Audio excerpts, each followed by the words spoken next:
Hey everybody, I'm trying to figure this out. Of course my tripod is too big and too far away to work, but we'll get this sorted.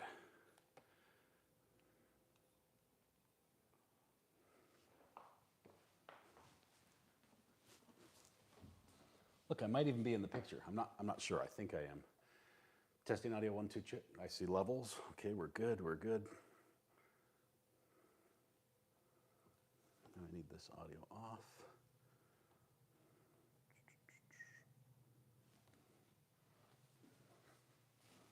Get these lights out of the picture. Might work a little better. So I have no idea if this is going to work or not. This might be a very short stream. Let's see. Got a tiny delay.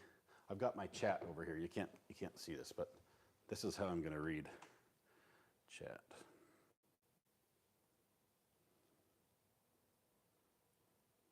No, that's not going to work.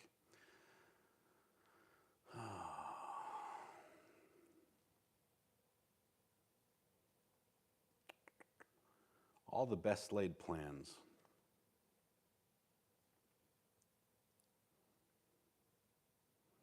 Put that up full screen, and we're going to put chat on top of it, right? Can I do that?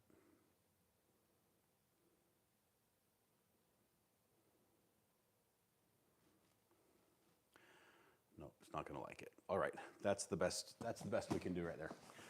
All right, so let me show you what we have. Is this working?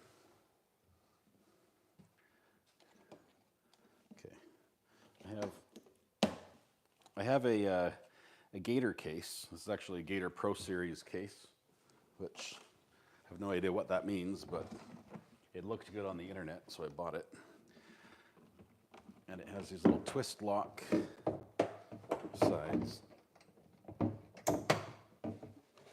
The ends pop off like this, and apparently they're full of bits of plastic. Put that over here. Oh, let's put that somewhere else. Yes, I'm on Mrs. R.A.'s kitchen counter again. So I take this end off. The other end off. All right.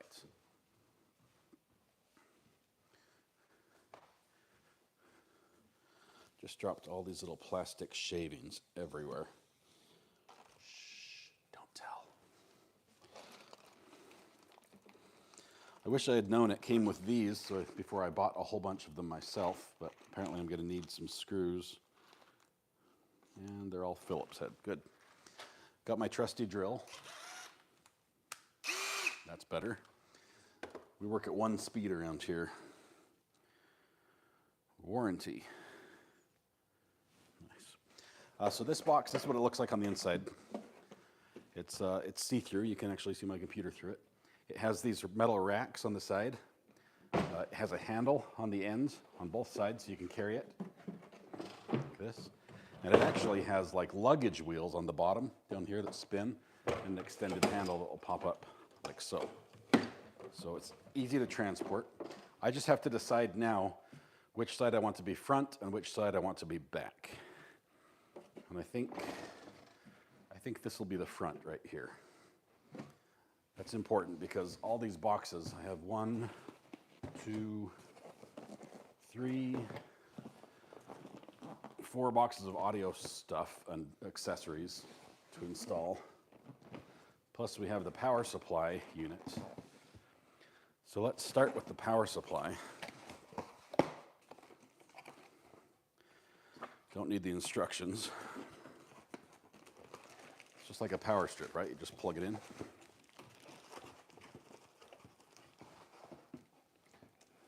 It does look like a portable server.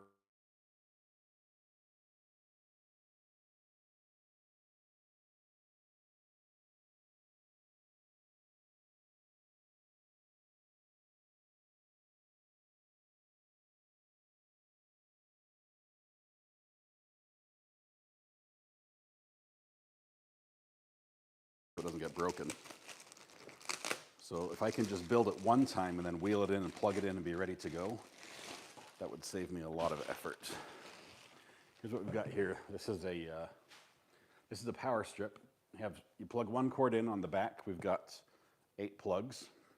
You got your power switch on the front, circuit breaker. These are little knobs that pull out. See this? They have little LED lights. You can turn them and adjust their brightness down here. So I'm going to mount this at the very top of the case like this. So it's going to go right in here. That way, if I need lights, I can pull it out and it will shine lights down there. So now I need to figure out how to mount it. I think it's going to need some screws here. Let's see. Screws for 4U, screws for 4U. Looks like they're all the same, I think. They gave me quite a few.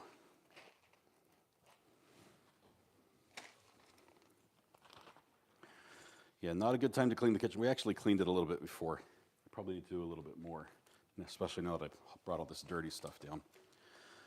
Good news is all of this is black, so it's just going to blend in on the counter. So if I lose a piece, it's gone forever.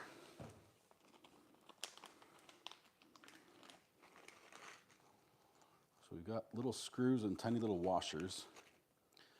Pretty sure I'm supposed to use 4 of each. So. There's 4.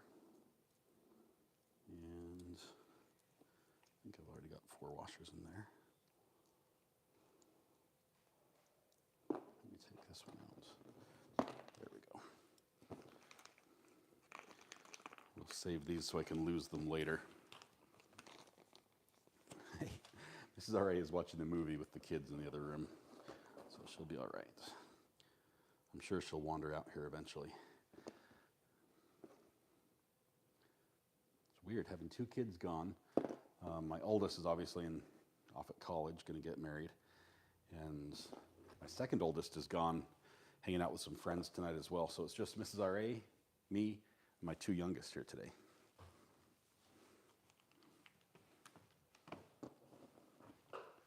Hey, Mrs. R.A., how are you doing?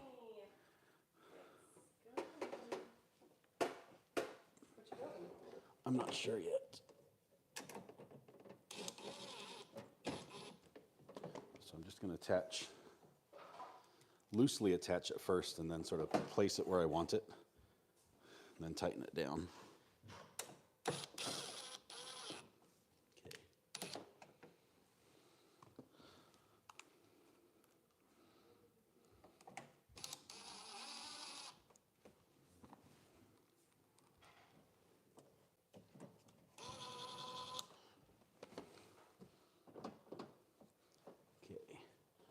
Sort of straighten it on both sides. Looks good.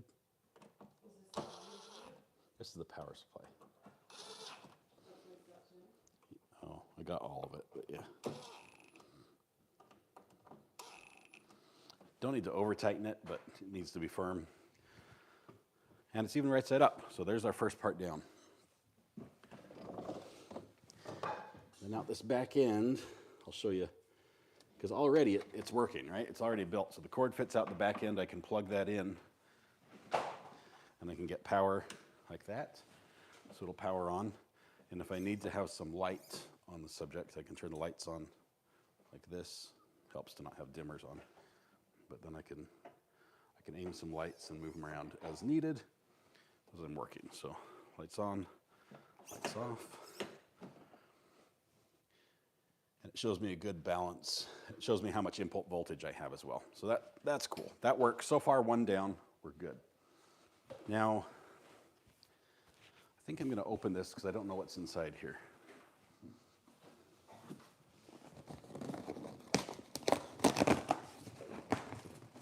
This one is from B&H Photo.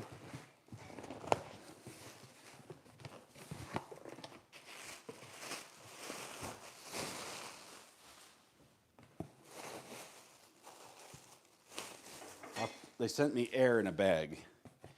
Okay.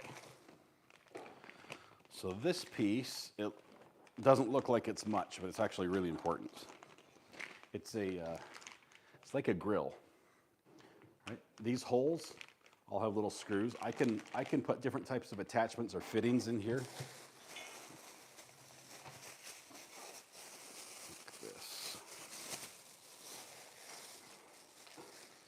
say for instance right here, here's one of the fittings. This is a male XLR plug. That's what they call it. It's a 3-pin audio plug.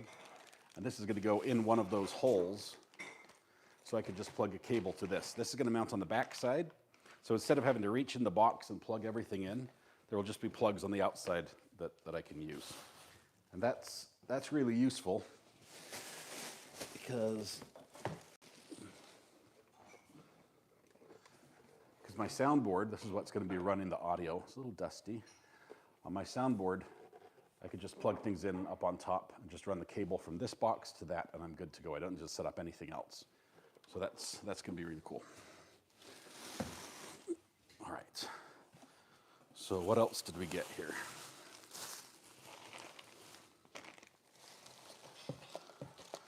Got some receipts for the accountant. We'll save those.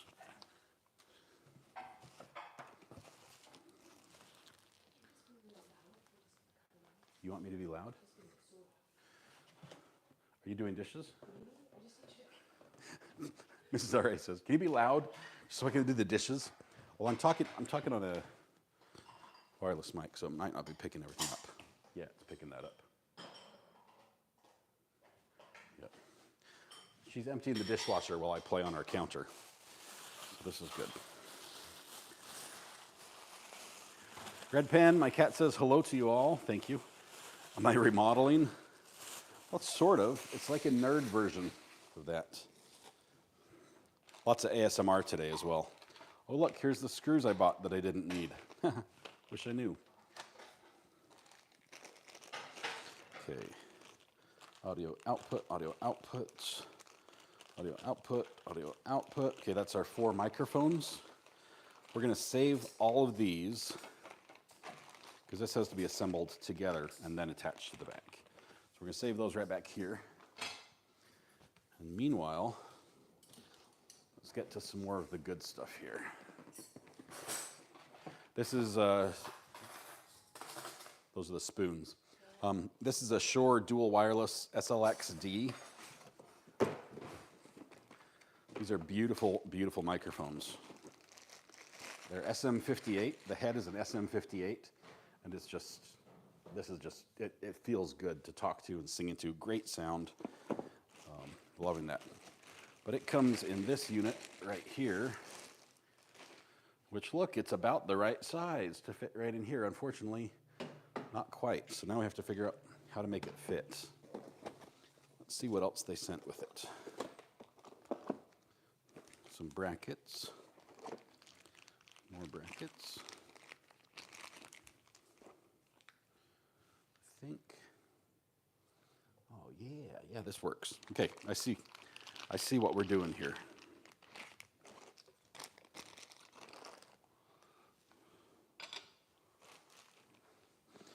Since this is a dual microphone system, the back has 2 plugs. So that'll be mic 1, mic 2. It'll sit right underneath the power supply.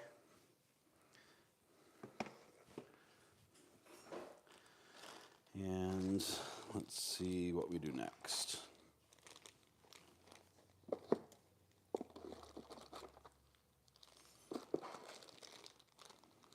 I think these are the right screws. Yep. So this is I believe it's a I think it's 19 inches across. I might be wrong. Anyone who's built a server rack can tell me. This is not for the Home Studio 7. This is for other gigs. Oh, good. They printed out a micro version of the instructions. So blind people like me will never know what to do. You guys can look at that and tell me which step I need to do first. That would be great. I literally can't see. There's some scratches or chicken scratches on here or something, but okay.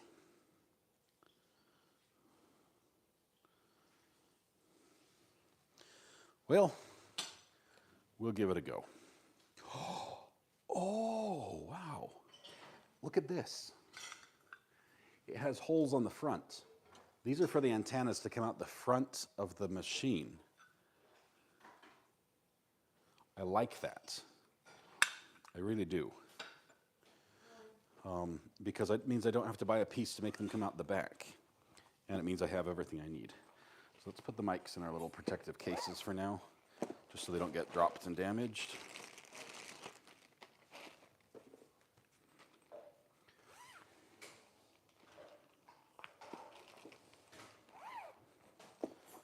Okay, so that's going to use these there.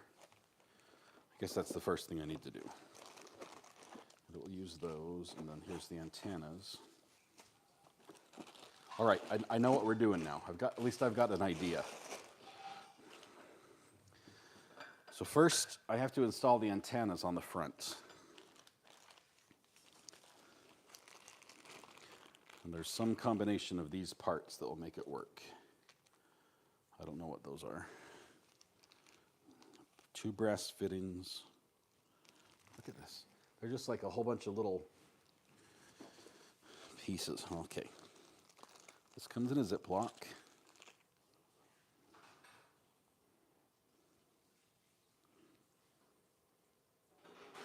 I think it's a lock nut washer. So if this goes on the front,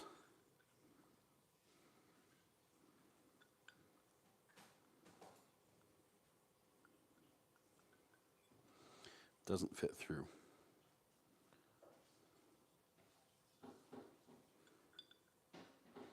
Literally doesn't fit. Oh, there we go. It's got a key. It's notched, so it does fit. That means I put it on wrong. I'll get you a close-up here in just a second. So this fits through like that. So we're putting the attachment piece on the front, and then I stick a little tiny lock nut washer on, and then the nut itself should just skin down here. Did you just about die? Slip and die on my junk that's on the floor.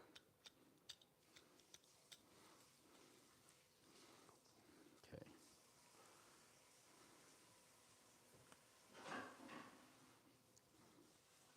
I don't know how to tighten this. What's this piece? I think this piece is extra. It's brass, so it looks cool, but I have no idea what it does.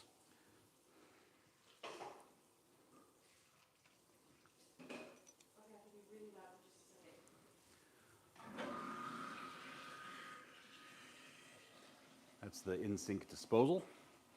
Okay. Let me check out chat really quickly. I'm sorry, YouTube is just notified by the Heart of America Man Council that since you looked at those instructions for assistance, you must surrender your man card for a fortnight. Oh my goodness. Haley's comment says, member for 11 months. Let's see, says, the Alec and KR News story today has nothing on the unboxing of this fancy stuff. I agree. Thank you, Haley's comment. Congratulations on 11 months as well. Okay, super glue. You guys have some good suggestions, but do you think finger tight is good for this? I don't own a tool attached to the back side here. I'm sorry. Okay, that's as tight as it's going to get before I start bleeding. So this is on one side. Then we're going to attach this little cool antenna extension.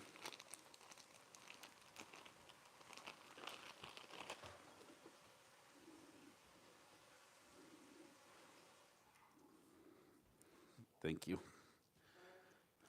All right. Antenna extension goes right here. Actually, it goes on the back side. I tricked you.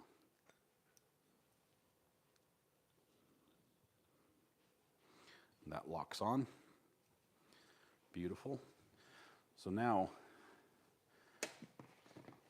when we mount this bracket on, we'll take this and mount this to the back.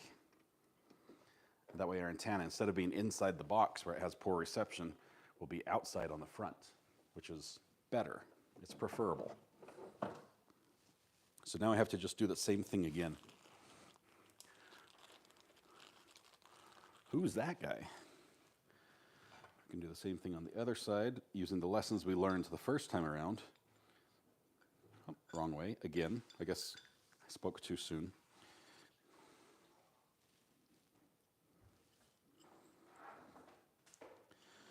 So in my defense, I did talk to Mrs. Ari first and tell her I was going to go live out in the kitchen. And then she came out to clean the kitchen after I started. So, okay. So you didn't know I was going to use the counter? See, the other side went a lot faster.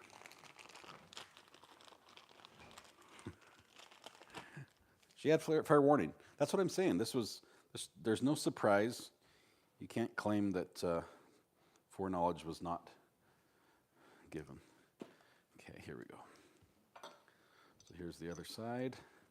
So this is going to be our bracket on this side over here. It's going to attach to this one. Beautiful. So there's that side. Now I just need to attach those brackets to the rack itself. And I think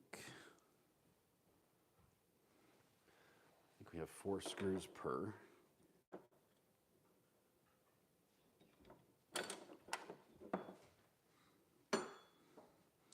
The washers have a seated position, so it's like a countersunk washer. Is that right? I think I used the right word. These screws look really big for this. Like way too big. Yeah, they're too big.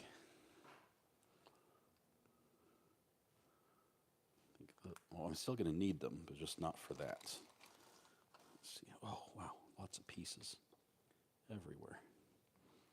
Okay. 1, 2, 3. Who was it that said, I don't mind the cleaning noise? Makes me think that someone's cleaning my kitchen. A Malpoy. That is hilarious. Someone is cleaning my kitchen. That's awesome. Okay. So these are going to go in the front. I'll need those later, but we've got those 4 ready. Get rid of all these little bags that I will never need again. I'm going to save these brass pieces because I don't know where they go, and I think they're important.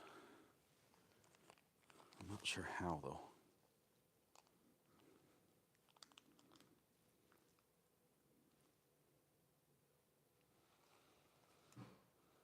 You know,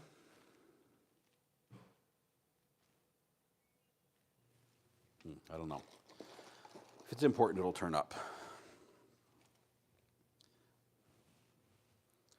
We're ready to put on a couple brackets here.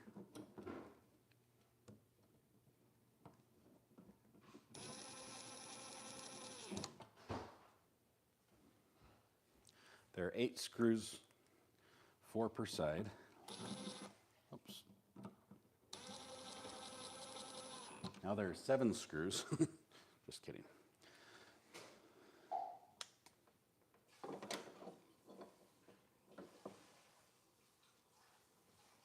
Now there are 7 screws. Where did that one go? Oh, right here.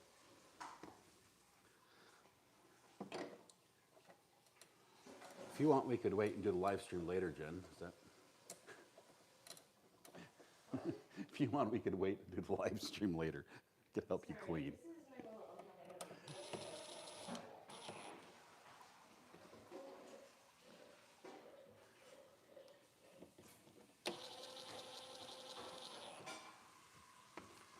So, 2 down, flip it over.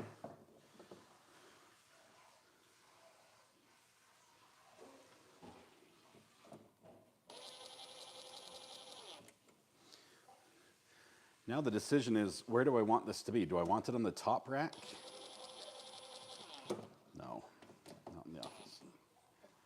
Do I want this next down, or do I want it spaced away? Because if the antennas stick up, they're going to be in the way a little bit.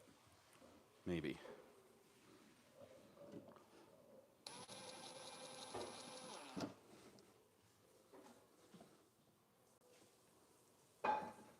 One more screw.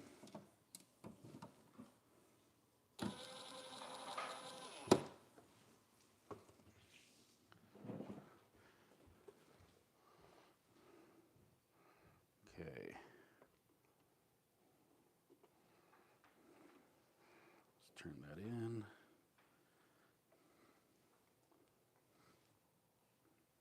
Make sure it's right side up. That's important.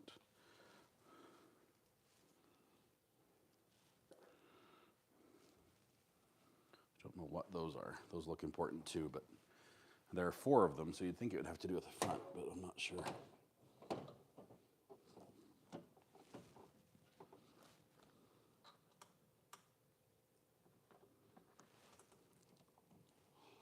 Put one on each side just to get it to hold in position.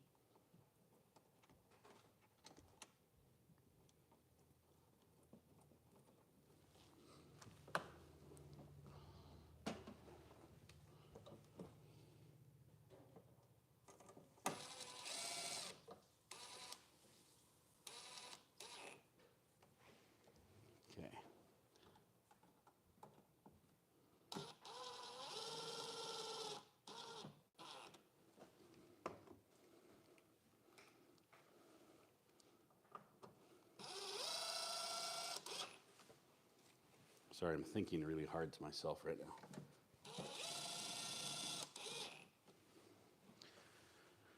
Okay, so that is the front, and these are the antennas. So they're going to go like this, clip on, and because they stick out too far, but they bend. They have a hinge on them, so they'll go like this. So I'll store them like that. This one's loose. I don't know how to tighten this. I need like some sort of socket wrench or something. I don't know. Okay. Let's see, let me turn it like that. Okay. Shh, I'm thinking very hard. Yes, I am. These 2 pieces were what we would use if we didn't have the antennas on the front, but I didn't use those. The last part we install is the power supply, and I'll have to figure out a way to sort of keep these out of the way on the back. But to do that, turn it around. It's got some mounting brackets, but I don't want to screw into the case. Well, I don't know, we'll see, I might. Put this one right here.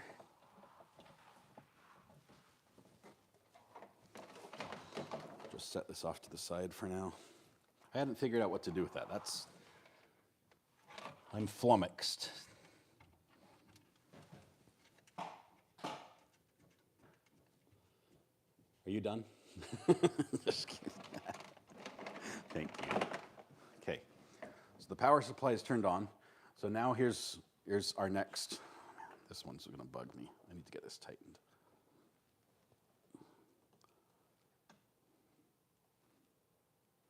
There we go. Okay, so here's where we are. So now that's loose. Ugh. We just turn on the power supply, and in theory, oh, I have to turn on the power down here too somewhere, right here. What is this doing? There we go. Now we have our 2 Shure receivers, one for each microphone. Beautiful. We're making progress, right? So we can get rid of this box.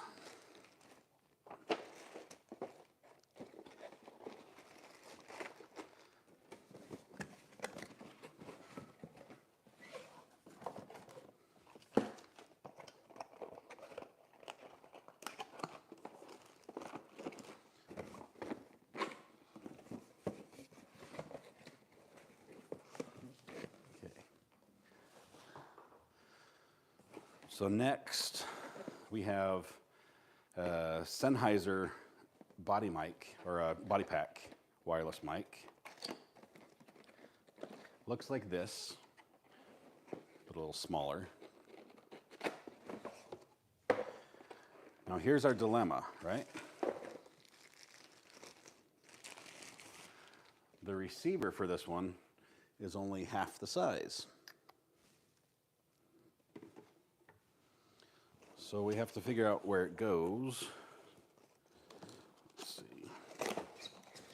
Luckily, we have a very similar but different receiver. It's literally the identical machine right here that I think we can screw them together and then mount them right here.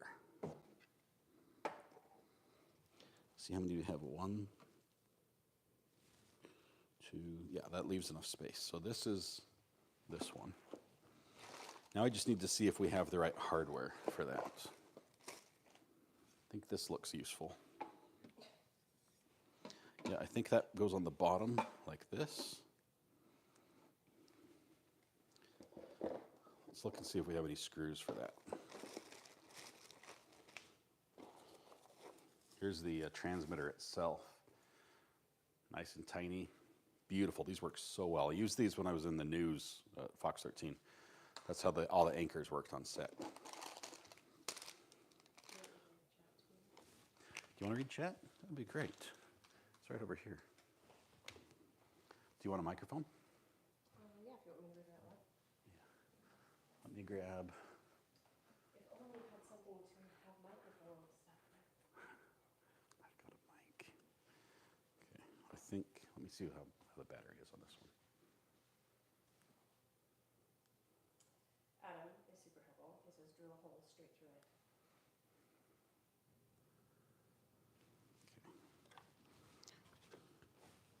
Do you want a lapel mic? Like you do with your videos? So the way our mics are working right now, this is the microphone right here. See, watch. That's the microphone. And I'll plug in a clip-on microphone that Mrs. R.A. can wear right here. It's going to be, it's live right now, so I'll take it off. Go ahead. You can put it where you need it. This one's live. All right, Mrs. R.A. is going to read chat for us, so I can just focus on not breaking stuff, I guess, is what I'm focusing on right now.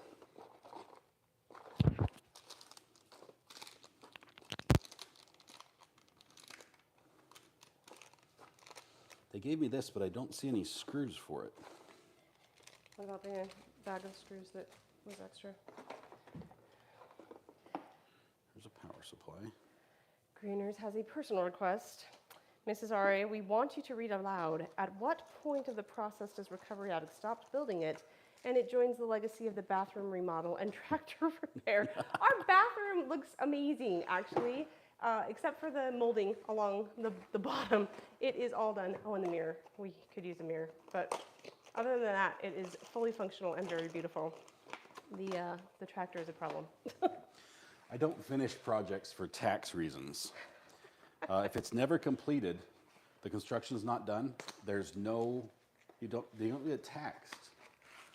I learned this when I was from selling, I used to sell to a community that, they're in southern Utah, Arizona border, and they're sort of famous for trying to skirt around the law, especially when it comes to paying taxes.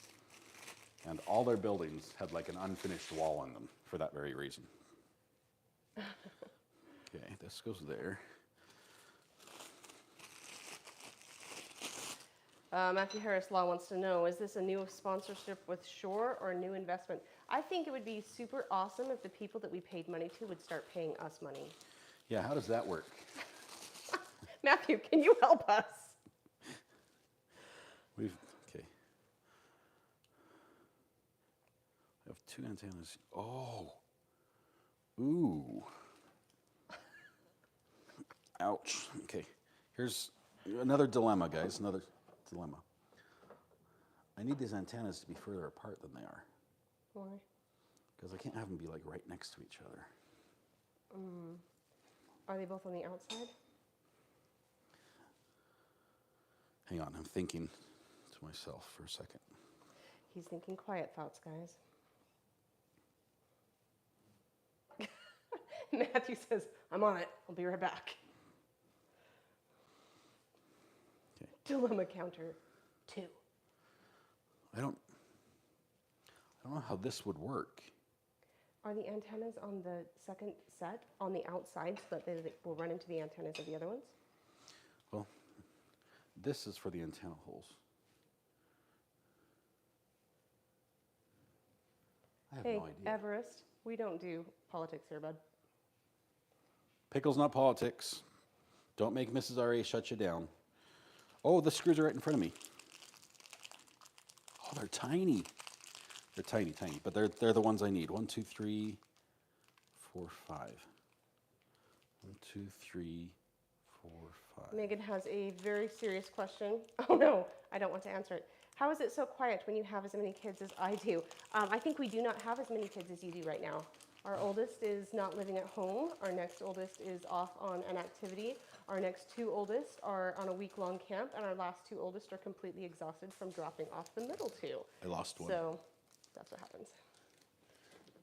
It went down on the floor somewhere. Oh. I think I kicked it. Okay, Scott will be right back. Dilemma counter 3. I might not be back. This is, okay, just for your information, this screw is so tiny. Do you need a magnet?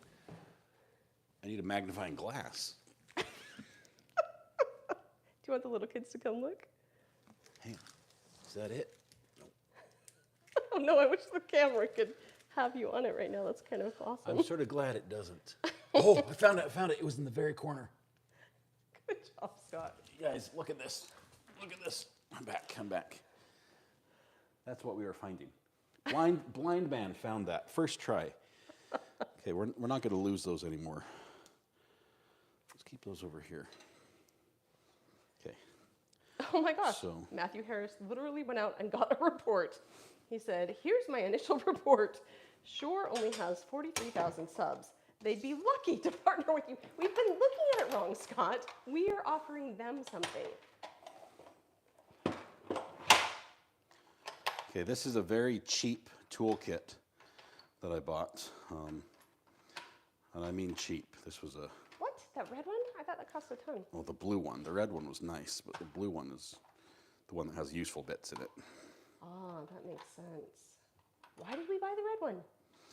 It's because it's what you need both. You can't just have one. That's patriotic of us. I lost a lot of pieces here. But Oh, Cass has it, or KAS, I don't know. She has a great idea. Whatever. Put the screws on a dish towel. She's Can I borrow one of your assuming dish that we towels? have a clean dish towel. Today might not be the best day to do that one. It's been a rough week. It's Monday. Okay. I think that's the fine point tip that I need. This is why I like my impact driver, okay? This is an impact driver. You can just take this and pop it in like that. There's no like tightening down the chuck or anything. It's in. If you need to pop it out, just, and it shoots out like that. Dilemma. Not a sponsor Yet. yet. How did I do on that ad, Home Depot? Let me know. Are they the ones who do it? I thought Lowe's did that one. Ryobi's Home Depot. Oh. Okay. Little tiny screw. It's so delicate, I almost don't want to screw it in with a screw gun.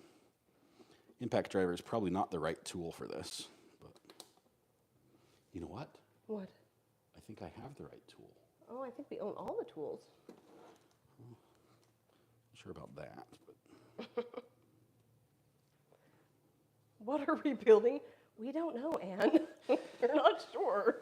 it's one of those things where you have to wait till it's done and then we'll tell you, because we don't know ourselves. Okay, so now we put the other one right here.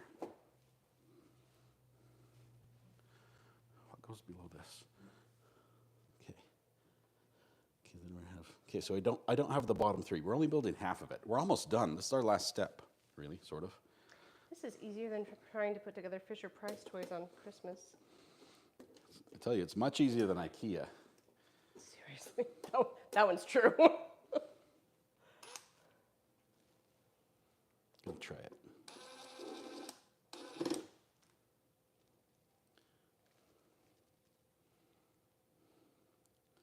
It's a tiny little screw.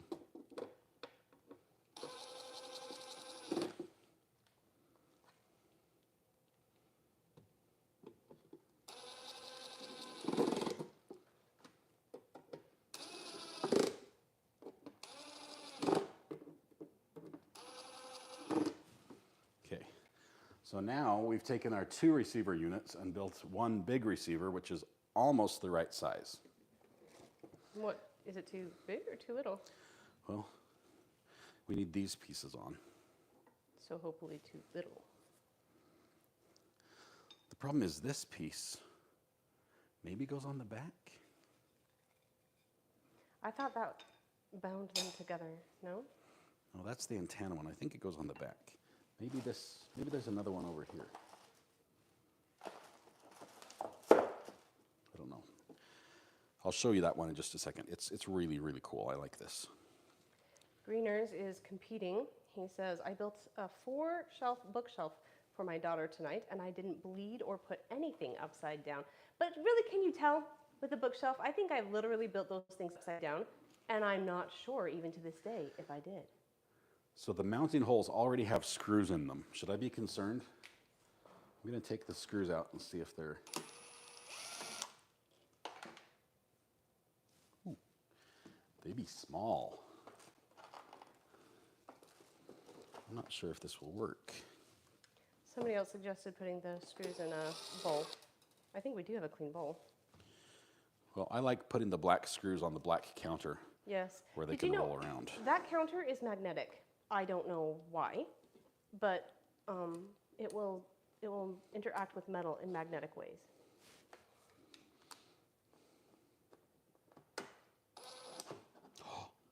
They're tiny screws, but they're long enough. They grab. So I don't need different screws. This is good news.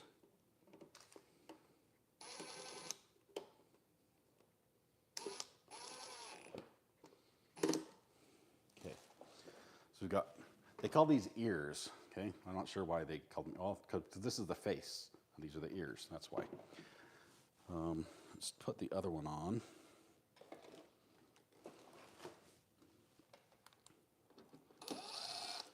You know, I actually have a little magnet right there on my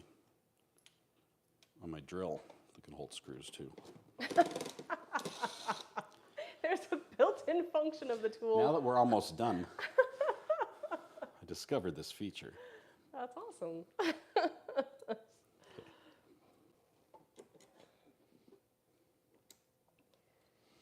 People keep asking what you're building, and I legitimately, I don't know. It's a holder for electronic thingies. This is a happiness machine. It makes me happy to build it. That's what it is. Okay, so now we have the ears on, and so in theory, this should fit in here and just sit right there, and it does. See that? See, Wait, is there anything supporting the back of that? No. Well, they're attached on the side, and then these are attached, and it's attached on the bottom. So Yeah, but the 2 little screws holding that in place, they need to have some more support toward the back end of it. we need 4 screws. Oh, that'll do it then. I have some over here somewhere. These ones will work.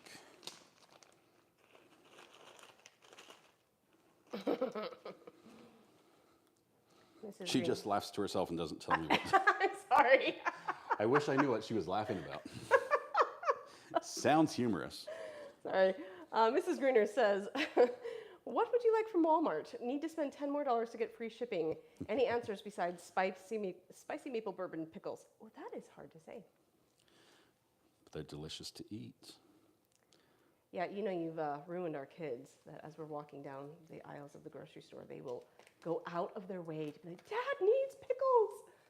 He really does. It's not ruin, it's called training. What does the unit do? I think it receives information from wireless microphones. And it's possible that there's going to be a drawer on the bottom to hold the actual mics themselves. Oh my goodness. Okay, I just need like 3 more hands. I'd help you, except I'm super important over here. Yeah.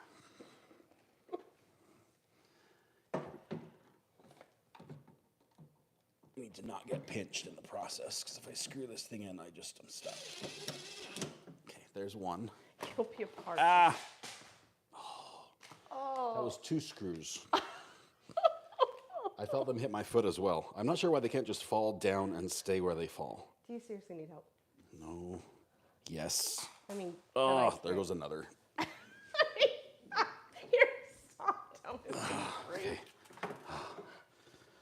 Okay. Okay. Here we go. If I can get this other side in, we're good. Golden. Let go. We're good. Okay, let me do the hunt for lost screws again. Oh, these are bigger, so they're not bad. Well, I didn't even need this one. Could have left that on the floor.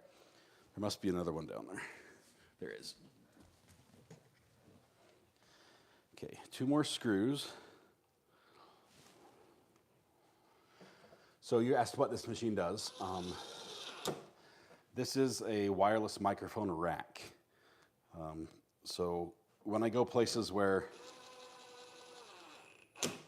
say we went somewhere where there's a band and they were playing instruments, I can plug their guitar into this body pack. They would wear this on their hip and then play their guitar and jam away. Well, I need the sound to come from this box into my sound system, into the receivers. So that's where these come in, and they need power. These receivers need power, so I have a power supply, and they need cables to attach to my audio board, which I showed you a minute ago. I'll show you again in just a minute. But so let's turn the power on. Actually, let's do, I think these are the same. I hope they're the same. Which machine was which? I hope the antennas aren't specific to any certain frequency because I mixed them up. Now these antennas for now, oh no, wait. Braxton, are you a tech junkie? He says that this looks like my kind of party over there. Does he do a lot of tech? Braxton? Braxton Yes. Heaps. Yes. Okay, so the other receiver had an identical kit, and it comes with 2 of these. But I don't know. Steven comes in with some stellar advice. Alright, if you unplug it and stand it upright, you can just place the items in there and screw them to the rack solo style.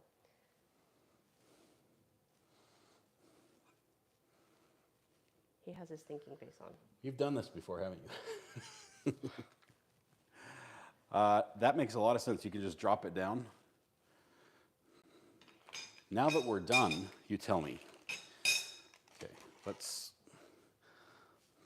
let me think this through just for a second. 1 second here. I have all these strange pieces, and they need to fit together. This is so bold of you. I think I could never build something online because it would just take me so long to sit and stare at it and say, what does this do? Oh man, these don't work. Matthew Harris, I'm sorry. Oh, are we sad right now? I'm sad. These don't work. Okay, but Matthew Harris is funny. He says, okay, I just emailed Sure. Now we wait. All right. Well, maybe we should have emailed them before I installed the Sennheiser, which is the competition's brand of receivers. But do they need to be at that height? Could you maybe put them on the bottom and then they wouldn't be competing with each other? we could do a couple things. I can order one of these plates right here. It's called a face plate that goes on the back. Let's do something that's free. Goes all the way across, and these antennas would then be mounted out the back, and all the antennas would come out the back, which I'm cool with. That's fine. The problem is I can also take these apart on the bottom and mount this separately with that one. So that you would have the antennas on the front and then a receiver next to it, and the antennas on the front and the receiver next. But that takes up another rack. And what were you going to use the other rack for? This was going to be the feedback eliminator right here. And then I've got 2 spaces for the drawer. So you need all of that space. You need all the but space. You're not actually taking extra space, you're just rearranging it. But frankly, it's just not as pretty. You're going to have black and silver on each one, and that's just not as pretty. Okay, well,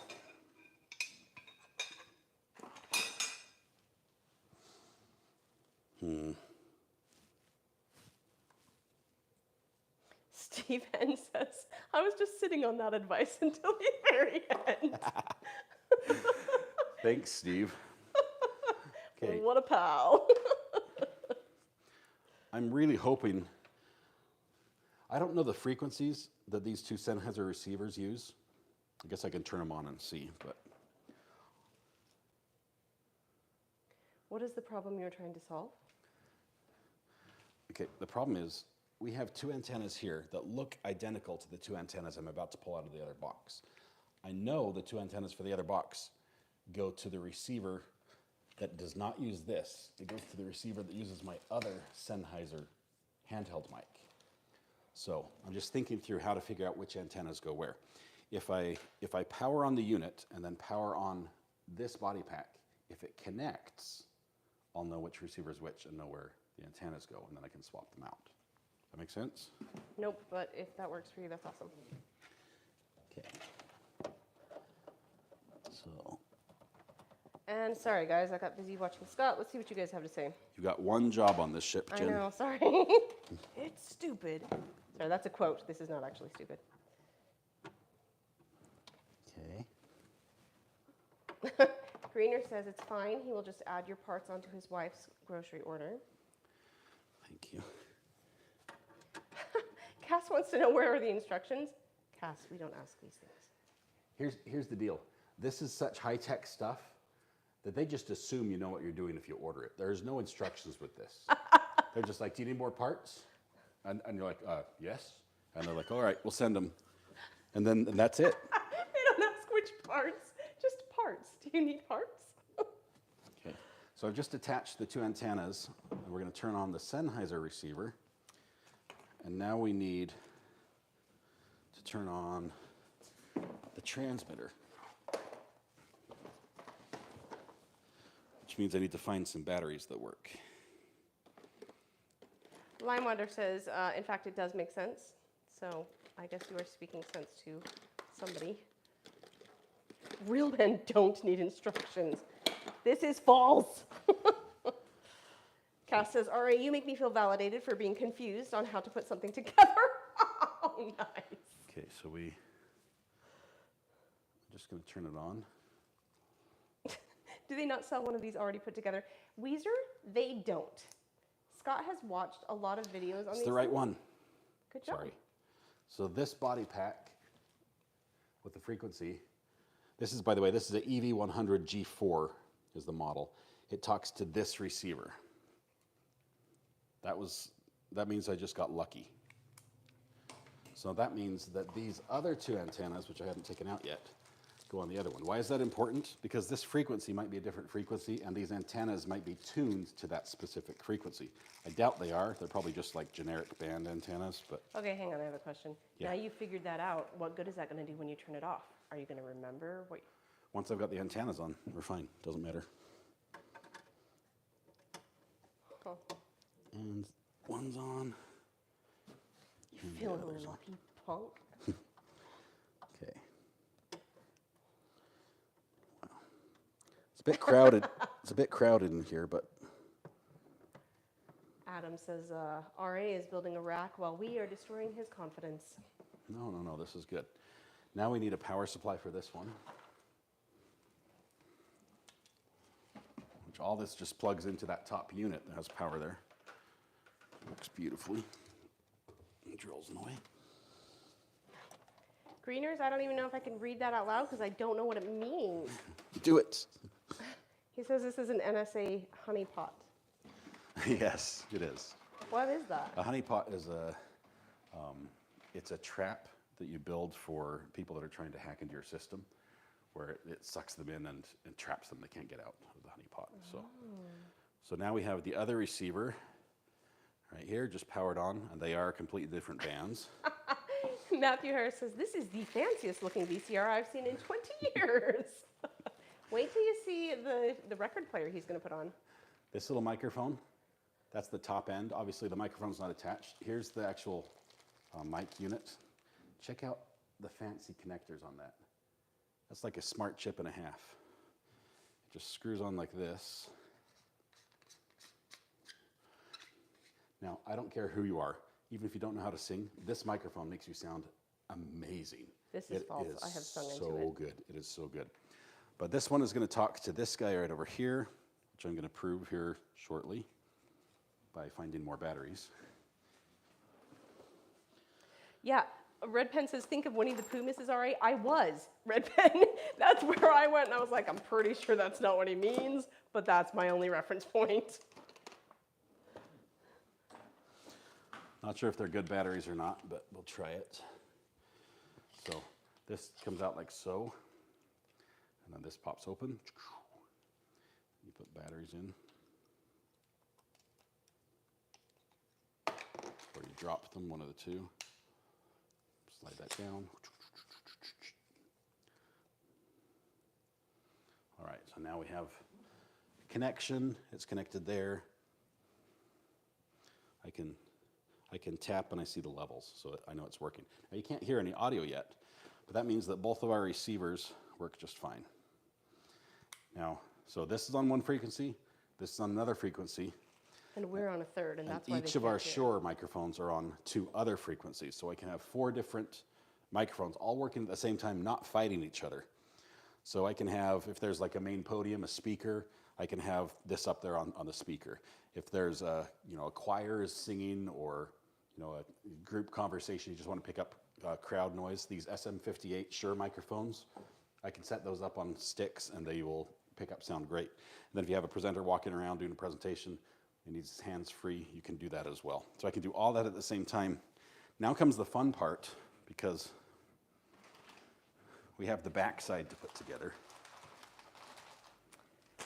Intolerant says, all this to sing karaoke? Yes. We are serious. Actually, my replay machine that we're still waiting on the, turn this off.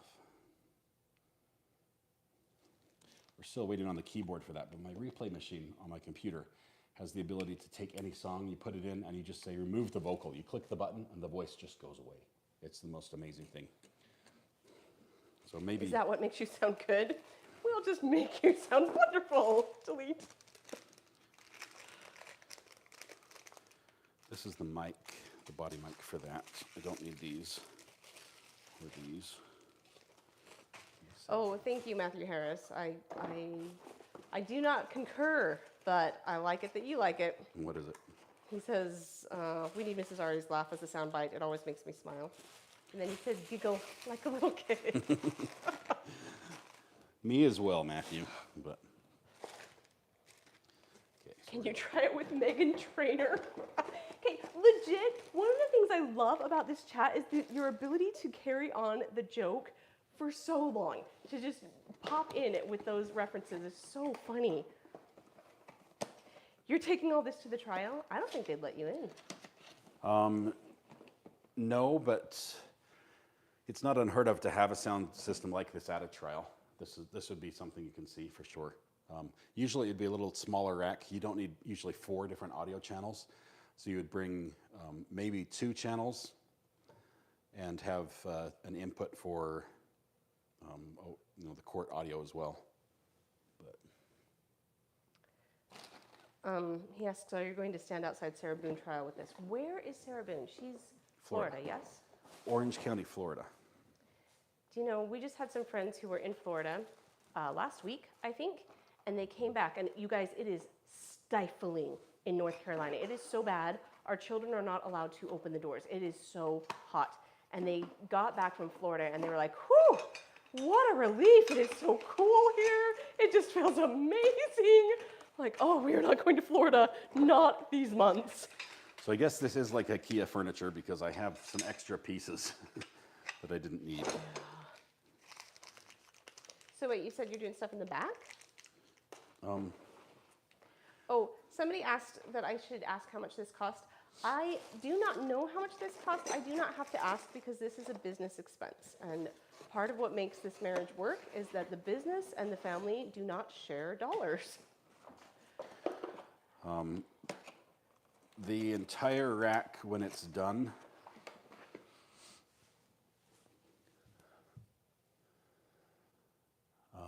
each one of these is about $1,200. This was about $1,200, 150, 300. I'm sorry, Stephen. I'm sorry. So funny. So I feel bad for the little RAs that didn't make it inside before that rule was set. We just don't talk about them. We just have to remember the bad times. Remember, we were wondering I'm why not sure it's if they so got funny. that reference. Yes. Well, that was not a good reference. That was kind of mean. Excuse me. Okay. Sorry, everybody's saying that's a lot of money, and I like repressed it or laughed or something. I didn't hear the total. It is a lot of money, but let me explain. It cost a ton of money. Most of the money is in this equipment, and the gig that I did, that I got this equipment, that went down like this. They've wanted me to do this gig for several years, and I keep saying no. And finally, they came to me and said, "We really want you to do the gig." And I said, "Well, I don't have equipment, and it's not stuff I would need for my channel. Like, I don't need these wireless mics for YouTube." And I said, "It's outside of what I normally do." And they said, "If we buy all the equipment you need to run the gig and pay you to do the gig, will you do it?" And I said, "Yes." So yes, it's thousands of dollars, but they paid almost for every penny of it. So that's what made it possible. Okay, here we go. Next step. This is going to go on the back, but it looks like this, right? So a whole bunch of holes, looks like Swiss cheese. We're going to spin this around where it's not quite so pretty. So you've got to figure out what to do with all these cables and stuff, but we'll get there. Probably lots of zip ties. I'm thinking I want this up on top right here, or maybe I'll put it down one. I'll have antennas. I'm going to put the antennas for the 2 units, which will move from there right here. We'll mount this right here instead. So this works. Let's find some mounting screws. But first we have to put the pieces in. Now I've got 1, 2, 3, 4, 5, 6, 7, 8. I've got 16 holes, which I plan on using most of them eventually. But right now I only have the attachments for the 4 audio outputs that are going to be the 4 channels for the wireless mics.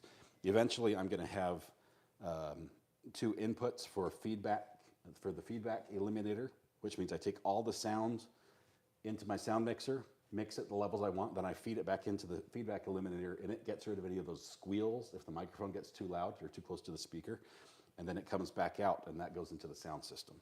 So that takes up 4, and I've got 4 more for my my inputs. I'm going to need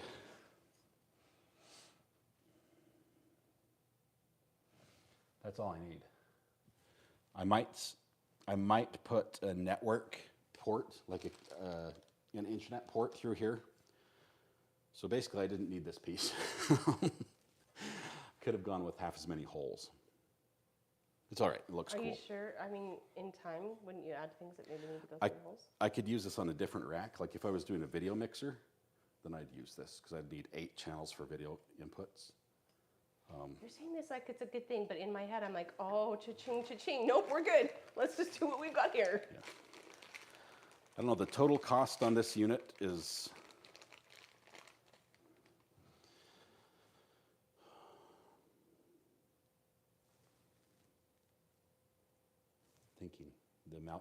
I'm mathing right now, just 1 second. I am sorry, because people were just really, really funny, and you were talking when they were funny. I'm going to put little ports like that.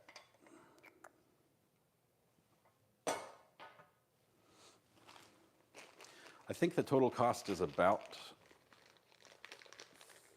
$4,000 or $5,000. Please let that have been a firework. What? Did you hear that? And it's fine. Did something explode? Yes. Might have been me hitting the counter here. No, I'm pretty sure it was a firework. Dog Lover wants to know, will you go to Florida in August, the Maya case? For Maya in August? No, we'll be in Utah and Idaho for Corey Richins in August. All of August I'll be somewhere else. Lewis Cox says, now it's like a CB radio. We will all need new names. Current handles need to be updated. Oh, look, they sent me 5,000 screws. I'm going to need 8 of them. Oh.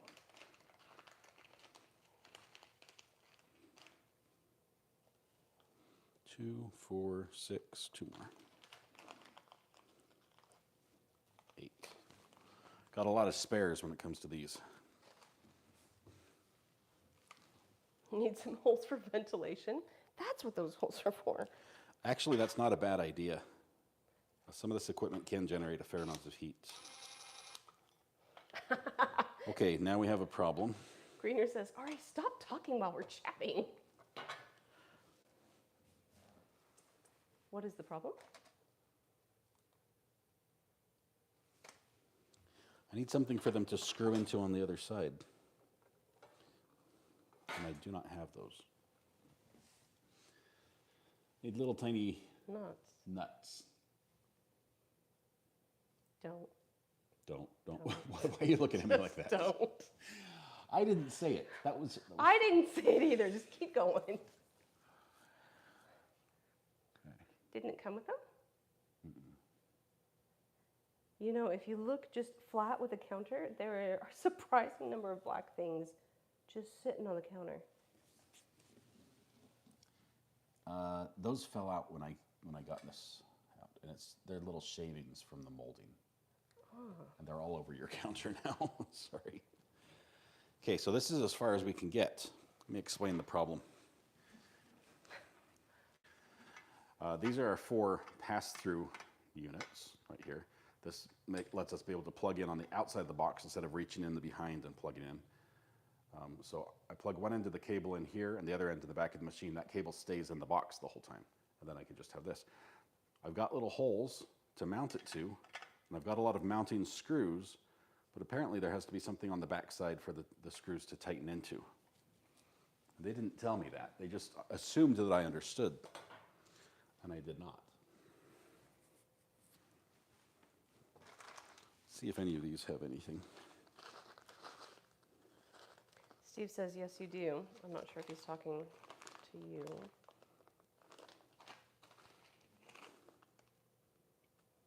Yeah, Greener, sorry. I reduced the maturity level there.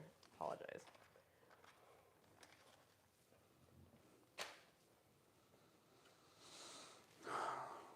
Dilemma number, I don't know what we're on. I don't think we can get past this one. I'm thinking in my head, what do we have? Duct tape? No. This can be a professional install. Okay. So here are the 4 very dusty cords that I was going to use for this. I probably need shorter ones. I need shorter. I need more cables, Jen. This is just Yes, this clearly. is way too long. So this is an XLR audio cable that is covered in dirt and dust from my bathroom remodel. All right, so Oh, it was up there. it has one end that has little pins on it and one end that has little holes. So they actually can fit together like that. And now we have an infinite loop where we've trapped sound. It just goes in a circle forever. No, I'm just kidding. But what would happen is you take the end here, you plug it into the back of the receiver on that end, and then you take the other end and clip it up here. So now I could keep this up here. Then anytime I need to plug into the audio, it's just right there. Plug in and boom, it works. So, but this is way too long. This is like a 5-foot cord. Oh. And you don't want to cut and splice? I need 1-foot cord maybe. So I need 4 1-foot XLR shielded audio cables. Yeah, that'd be hard to shield. Needs to be shielded because it's running right next to power, and I don't want to pick up the sound. The hum. The buzz. So, Scott, yeah? do you see that mic in front of you? Turn it on so we can hear you. I don't know, can you guys literally not hear him? Test 1 2. Test 1 I 2. think they are maybe playing with Test. Are you? I'm all checking my levels. I can see the levels. Is it too quiet? I don't know. I can hear you fine, honey. I don't know. Test 1 2. I am quiet. Your mic's just positioned better. I'll go a little higher. test, 1, 2. Is that better? Now you can hear my chin every time I lean over. You can hear your chin? What does your chin say? Feed me. Okay. Everybody says, It it's says good, it's good. Fine, my- stop. My eyes are up here. That's what it says. Mrs. Aria audio, my name has the better audio. That is not me. That is because it is closer to my mouth. She has the same receiver, or the same transmitter I have. This is a Rode Wireless Go 2, so it can have 2 wireless transmitters. She has another one, but I've plugged in a wireless mic, a lapel mic, that has a different pickup than this. So It's much easier. It's the mic I use for my videos because I'm not careful at all about where I put my face, pointing to or away from the mic. And so this mic is much more forgiving of that. I don't know what to do now. Your voice is getting picked up on her mic. Are you serious? Are you Well, guys just playing with us? You say that, but now I'm going to switch the mics to separate them, so we're going to have left and right channel. Okay, so this is my mic. And this is still his, but I'm wearing it. So now I should be in your left channel. And I should be also in your left channel. I don't You're know. right. You're right. Apparently you're right channel. It might be confusing to some of you if you're on a single device that doesn't have dual speakers, so I'll switch it back. Well, basically what I'm saying is my audio looks fine from my end. I don't get a word of what you're saying. I'm just here to watch you do stuff and make inappropriate comments. Who was that? Dog lover.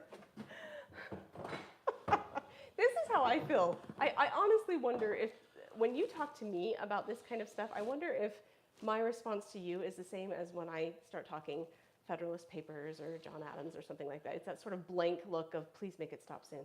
Eyes glaze over, just sort of stare into space, blink occasionally. Well, guys, I think we're done. I can do one more thing. I could attach this plate to the back, but I want to be able to attach all the cables first and then attach it. So I'm going to wait on that. Steve is harassing you. I'm just letting you know that's happening. Steve, I'm pretty happy with this. Let me tell you what we're going to go do next. First, I'll put this out of the way. Okay. Next thing we need to finish this, it's only going to cost me like $500. Okay. We need a faceplate like this that will go on the back that will be for the antennas for these 2 mics. And it's going to be a single row with 4 holes. So we need those. We're going to need 4 cable extensions that go from the back of the receiver to the antenna on that faceplate. 2 for each, because each one has two antennas. And you don't want to screw in that back thing until you have those? Oh no, I want to just put it all at the same time. I try to build it layer at a time. But, so we need that. The faceplate is $123. That is just ridiculous. I agree. But it does come with the connectors, these little silver mounts already tightened. And as pain as the butt they were to tighten down, I think that's worth it. So we need those 4, or those pieces. I need whatever screws go on the back end of these holes to attach those. I don't know. Maybe I can go to Home Depot and find a little tiny micro nut that goes on the back side. That might work. They don't make tools that small. You just have to sort of just hope and pray that it tightens down, I guess. Breathe appropriately. Oh, Breathe they're on it. So that will help me here. I am going to need 2 more outputs and 2 more inputs, such as the reverse of those. Those are about $9 each, so there's 4 of those. I still need the audio feedback eliminator that goes right here.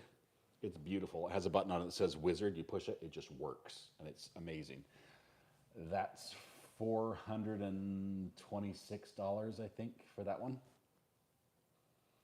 Is that the one you've already ordered that you're waiting on? Oh, man. No. And then I need the drawer for all the microphones. That's going to take this bottom 2 racks, and it's supposed to be a drawer that comes out and it's got foam for all the inserts, so you can just put the mics in there. It'll hold them safe so they don't get banged up. that's $200. So that's more than 5. Tell me why this is valuable to you. Like, clearly it is expensive, but why Because are we as doing long as this? it took to build this, that's basically how long it takes to set up every time I have a gig. So it's just hours of backbreaking work, and then the odds of breaking something or losing something is really high. So it protects the equipment. It means I can travel somewhere very easily. I can basically take more gigs on short notice because I can just bring everything and it will work because it's already configured and tested. But this is just the audio, This is just the audio side. so you'd need another for the video Yeah. or lights. Yeah. There's no way you could fit Did lights. you hear in how it. she said I would need another for the video? Business expense, don't talk to me. Years in the future. The video version of this realistically is probably $10,000. Is that the stuff that you're sticking in it? Is it that costs that much, or that's Yeah. the structure You- around it? Instead of having the switcher I have on my desk, you're switching from HDMI switcher, which is like how you get your TV to work and everything else, the HDMI video cables.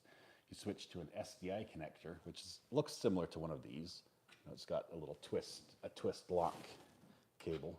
I'm sorry. Red Pen's so funny. Everybody's so funny.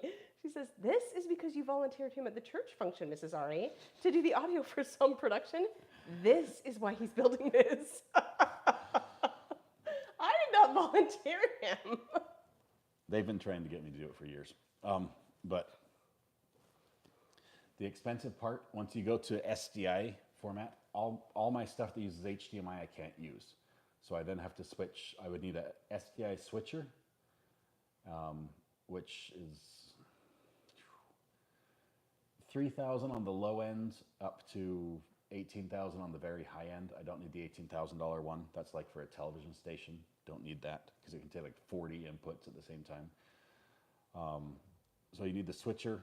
That's when you start adding all the hyperdecks. And I have I have 2 hyperdecks already, but I would need hyperdecks for each channel for recording. I would need NAS storage so I could record everything on together. I have that already. I have those 2 pieces.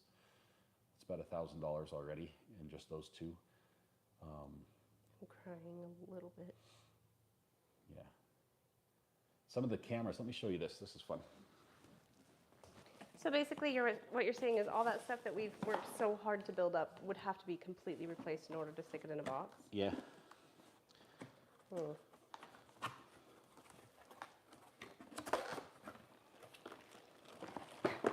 Now the kitchen sounds acoustically perfect.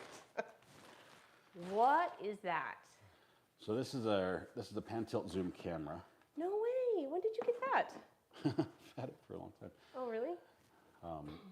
This is how we film court. I actually use the tripod I'm using right there.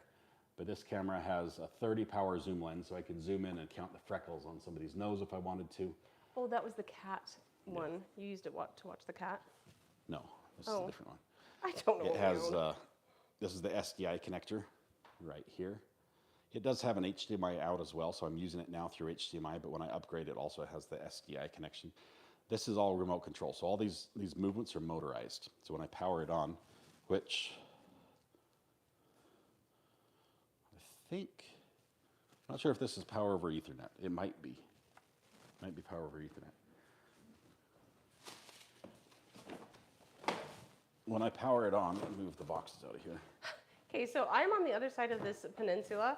I do not know where all this stuff is coming from. It's like a Mary Poppins bag over there. He just keeps pulling more stuff out.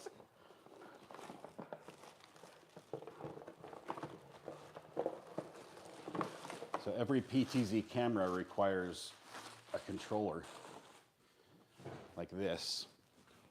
Oh, It's dusty. yeah, I'm on the other side of that one. It has a knob where I can steer the camera, I can drive it, I can zoom in or zoom out, I can do refocuses, I can manually focus, everything presets. I can punch a button, it will zoom right back to the same location. So if like the judge is in the courtroom, I could have the judge be number 1. So I could say camera 1, and it will boom, it'll be on the judge instantly. Or I could say camera 1, go to wide shot 3, and that's the jury. No, that you wouldn't want to do that, but you know, you could set it up. And we're fired. So it talks over Ethernet to these cameras, and it can control 250 of them. I'm not sure if I could do that, but it can. So. Kathy Nguyen says she wants to adopt her. She is drooling over all of this equipment. I need to adopt somebody because I only have 2 hands. Somebody has to run some of this stuff. What good is all the equipment if you don't have enough people to run it? I'll tell you, I do like using kids that are interested in tech. I love them getting involved in this and having some equipment like this that they get to play with. This is really, I mean, this is high-end gear. This is a couple thousand dollars for this camera, another almost $1,000 for the controller. We're going to have a few more of those as well.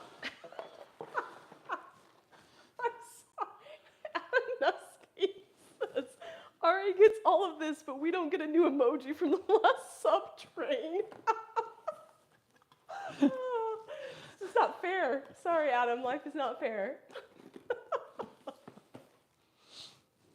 Anyway, the tripod this mounts on is $300 for the tripod, but you're not going to be able to see this because, well, I don't want to take it apart because it's crazy. But the tripod can go 8 feet tall. It can actually the part that this mounts on right now is 6 feet tall, and I can extend it another 2 feet higher, so I can set it up and I can see over any crowd. So if like the judge orders all rise in the courtroom, you don't have somebody blocking your shot because they stood up in front of your camera. I think that was important, so I got the tripod for that. I'm really building it with how I would want to view court in mind, because you know, everything I see, I'm like, oh, I don't want that to happen, or that they should have thought about that. That's what I'm putting into this setup, so that when we do go to court. So the whole point of this is to get into court cases. Yes. And when we do get into court cases, some of this gear will be useful. Some of the audio will be useful. Dog lover says, so you can film the knees of a giraffe. Woohoo!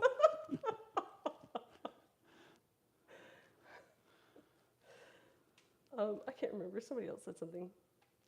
Just charge all the equipment to one Alex Murdaugh.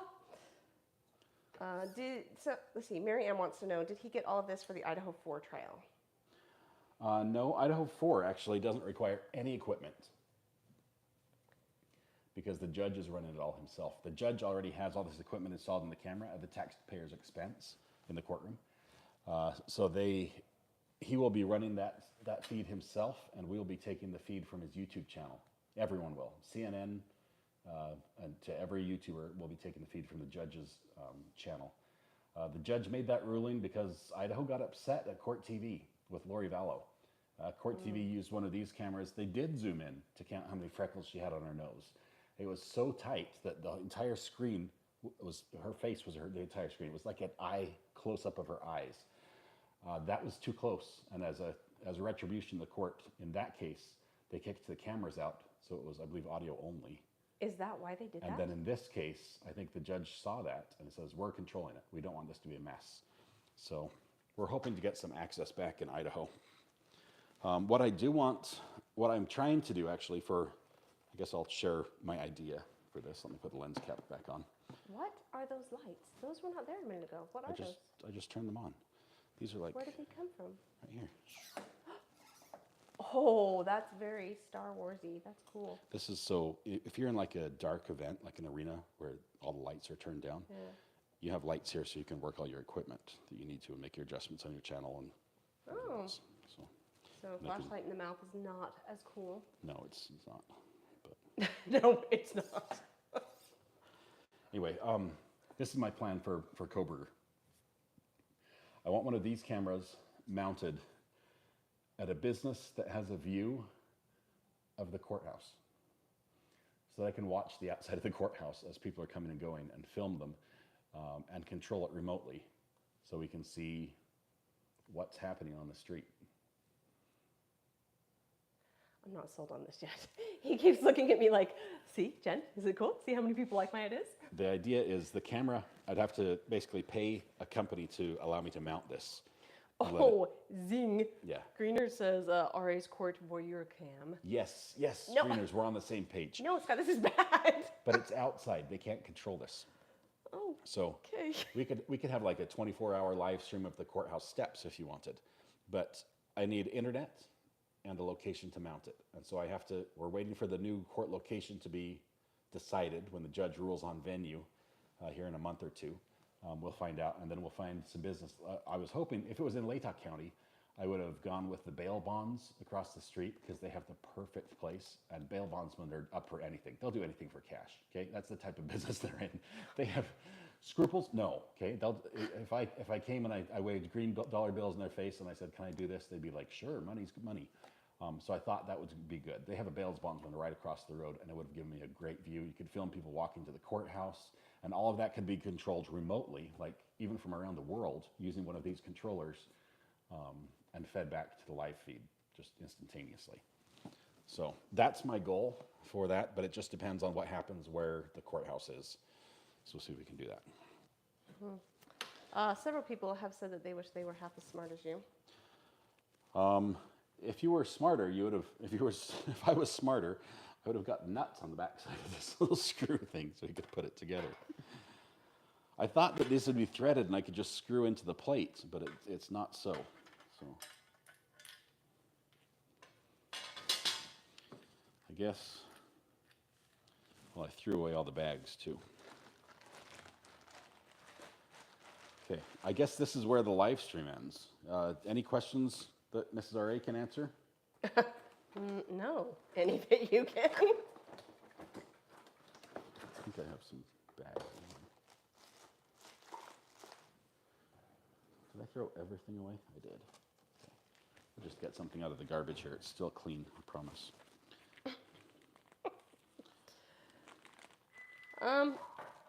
What? Oh, our son just got home. Steven says, well, it's a good thing you're a world-famous YouTube sensation, making tens of dollars a year. The world is your oyster. Well, synthetic imitation oyster. He's live right now. Dad. That camera's live. Son just walked in. Hey. Okay, so these we'll have to save for another day. Does somebody know? No, I'm live on the mic. He came over to whisper to me. That doesn't work. You can whisper, but everyone will hear. Okay, so we'll save these. Let me box everything back up. The system I run right now when I'm doing a live stream, I can use this for HDMI. So I could set this up, like when I filmed the parade for my town, I could set this up and use it to follow floats and film everything. Even if there's a big gap in the parade, I could zoom in 2 blocks away and see people in the crowd, their faces and everything. That's what this is for. I forgot you did that last year. That was so cold. That was my fault. I wore sandals and it was December, but it was so cold. My toes were so cold. I forgot what's in this box, so I'm just going to open it and show you. And you. There are no questions. Okay, People have no questions. This is an HDMI splitter. So sometimes you have one signal, HDMI in, that you need to send to 4 different places.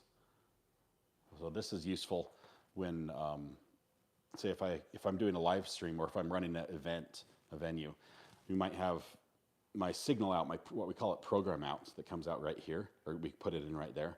And then this might go to a projector, this might go to the TV out in the hallway, this might go to the live stream computer, and that way I can take the same signal and send it to all the different sources, and it's powered so it doesn't degrade the signal. But it's tiny and it's got a huge box. Dog Lover says he did have a question. What was the question, Dog Lover? I don't know. He was laughing, so maybe it's not one I want to read out loud. Dog Lover says, your name will be on posters.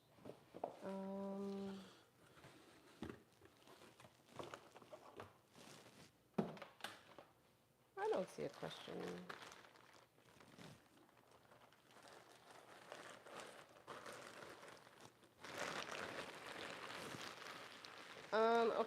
Steven, I'm just going to read his without pre-checking it, so be forewarned. Well, Mrs. R.A., with this camera, you never have to leave the house again. He's going to set it up so you can see everything that goes on around town from your living room. And that's why I leave the house, really, is to see what's going on outside of my living room. Scott does not laugh at my jokes. Sorry, I'm busy trying to put Tetris this back in. Don't know how it works. I think that's it. Oh, I don't know what I said. Stephen said, stop that, setting these up way too easily. Yeah, I don't know what I'm saying wrong. Steve, you're fired. So this is the PT30X camera, the Move SE PT30X. It has a 30 power zoom, which is really, really powerful. A cheap one of these probably has a 10X or a 12X. 20 is the middle of the road. The 30X is the top of the line, and we went with that one. Of course we did. Because that's the one Mrs. R.A. wanted me to Oh, get. yes. Yes, I was begging for that. Actually, Steven said it was completely appropriate, his comment. He was telling you that you made it look really easy to set up.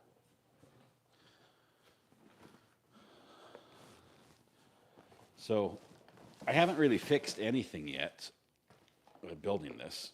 But the kitchen's clean. Ish. That was because of you. We're a team. So the setup here partners with this. This is an audio mixer. What it has is each one of these rows right here is a channel. So it has 1, 2, 3, 4, 5, 6, 7, 8. Yeah, it's an 8-channel mixer. This is analog, not digital. So that's all the knobs actually turn the dials and turn the pots and everything. That's how it works. So I would take these 4 inputs right here. They're going to be the 4 outputs from this. So you'll have my 2 Shure and my 2 Sennheiser mics in 1, 2, 3, and 4. Last time I ran this, I had camera 2 be the piano feed. So I put my little bodypack mic, plugged that into the piano, and that gave me the piano sound. I had these 2 for choir mics, and this was for a speaker, for a podium. And then I could run those 4 channels and adjust them as needed with the different volume levels here. And I can shape the sound the way I want, adjust the inputs. And then on the back side over here, it has output. I take this output, and actually I only used 1 channel. So I moved everything to the left channel. So like you can adjust the pan. The pan is when you have the sound come, like in your car, you can make the sound go out of your left speakers or your right speakers. That's adjusting pan. So I adjust the pan, made all the sound go to the left side, because when you're in a conference center venue, they don't have left and right speakers. They just have all the overhead speakers, and they want them all to be the same. Otherwise, when you're at different locations, sound reaches you at different times, and it sounds funny. Yeah, especially when you're trying to sing as a group. You're like, what are you people doing on the left side? But the output here went right into the input of their powered speaker, or their amplifier for their sound system. And the problem was my microphones are great, but they pick up sound so well that if I turned the volume up too far, it would pick up the sound from the speakers, and that causes it to squeal. So I had to have the microphones a little bit quieter than I normally would. I normally like a lot of volume. So what I have to do is get the feedback eliminator. It's going to look like one of these, but it's got little red lights, little lasers, and shoots out. No, just kidding. It's a cool little device. But then I'll take the sound from these 2, and it will feed in through the back into the feedback eliminator. And what it does is it finds the frequencies that resonate in that room. And every room's different.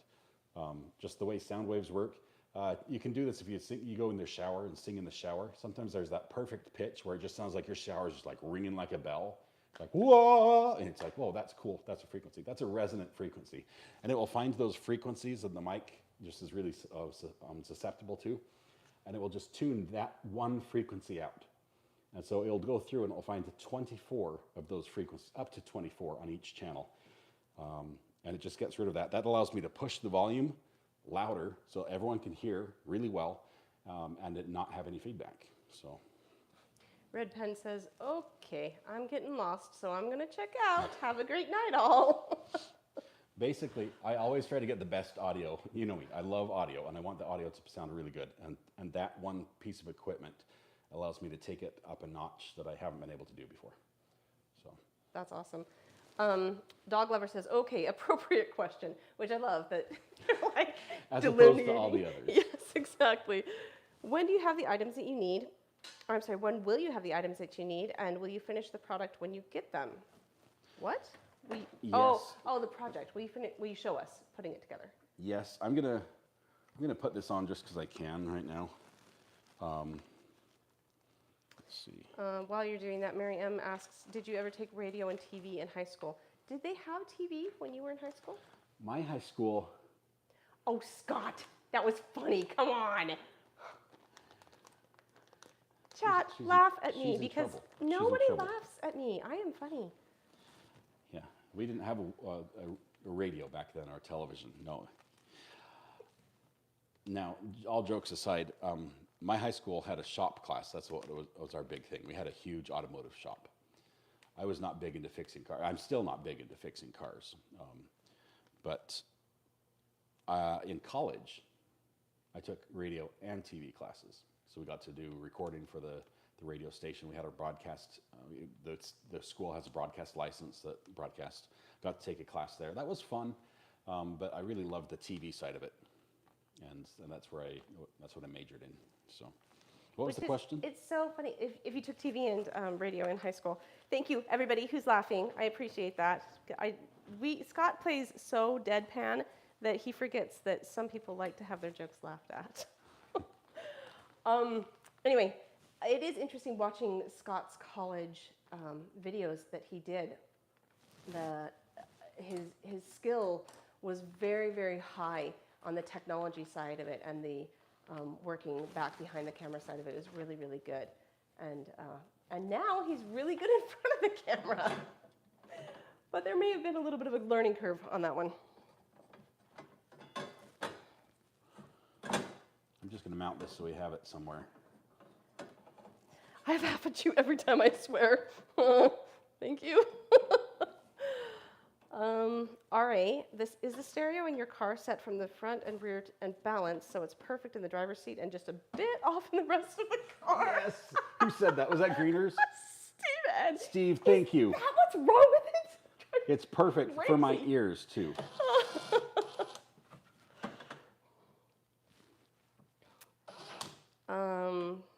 Car radios, what are those?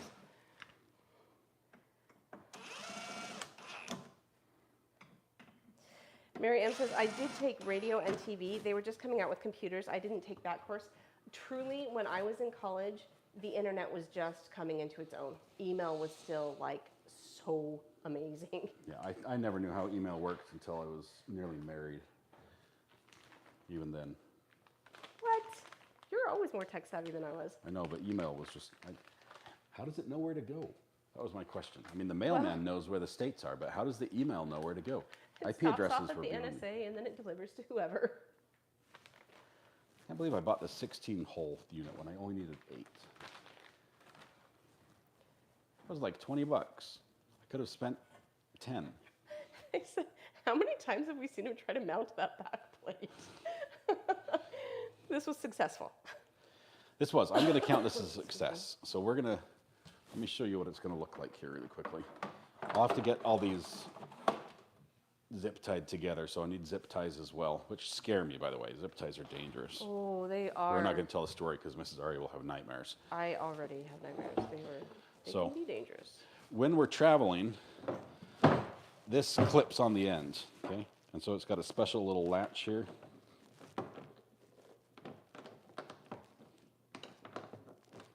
At least in theory.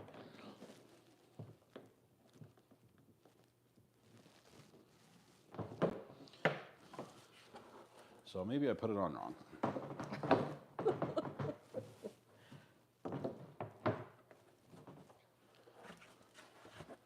That was right.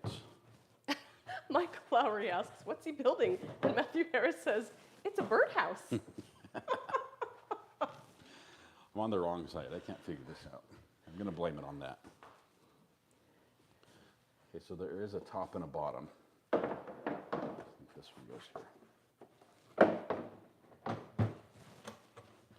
So it has these locking latches that are supposed to be TSA proof, but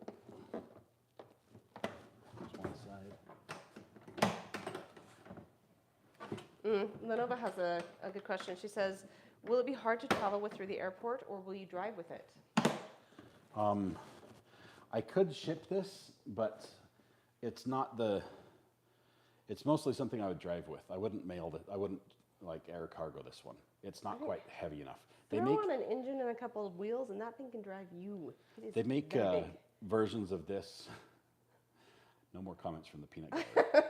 They make versions of this that are much more durable, and they look like they have like carpet on the outside and metal corners and things. This is the plastic version, much cheaper, and it's good. It's good for travel. This can get bounced around to protect the unit inside. But on air travel, I mean, that's just the next level of abuse that I don't think it's ready to handle.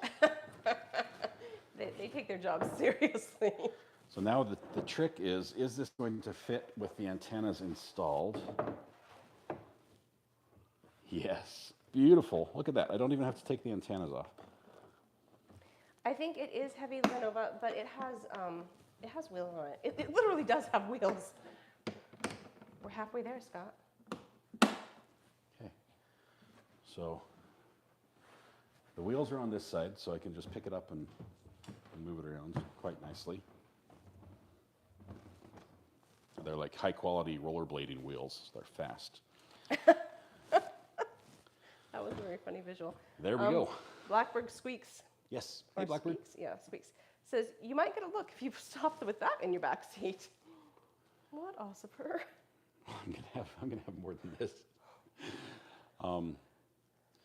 I've got a smaller version. Let me actually run and grab that. Greener says he's waiting for it to roll off the counter.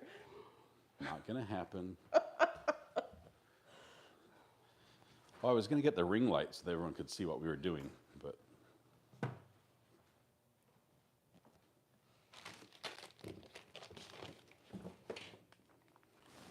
Or he can call himself a professional now.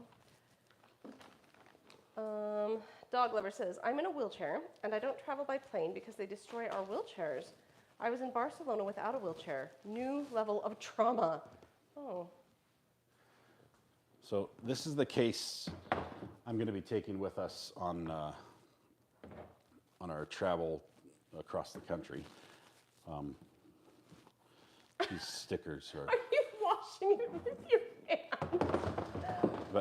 But this one is just for my Rodecaster. This is my soundboard. So that sits right in here. That's so I can use my same microphones. Oh, memory card. Found a memory card. These things are hard to find. Oh, there's one in the homeschool basket. Did you want those? Yes, I want them. Oh, I just found one the other day. I was like, good. what's that doing there? That's dust. I'll turn it this way so you can't see it. But I think they look great together. This is good. Adam Okay. says, okay, going outside to get a lunar antenna. All right, I think that's it. Is there any other questions we can answer before we go? Oh, I was going to show you some cables. That's what I was going to do. Hang on. I knew there was something. Steven says, oh, look, a squirrel. So let's move this stuff out of the way. Red pen, no. She says, okay, I came back just to say that I'm going to send RA new stickers for his new rack box. Scott loves stickers. He wants to put them on our car, and Oh, so badly. oh no, those things just do not come off. Okay, we have to tidy up a few of the cables before we're done. I love that he says we. I'm going to do nothing. So we have 4 colored XLR cables.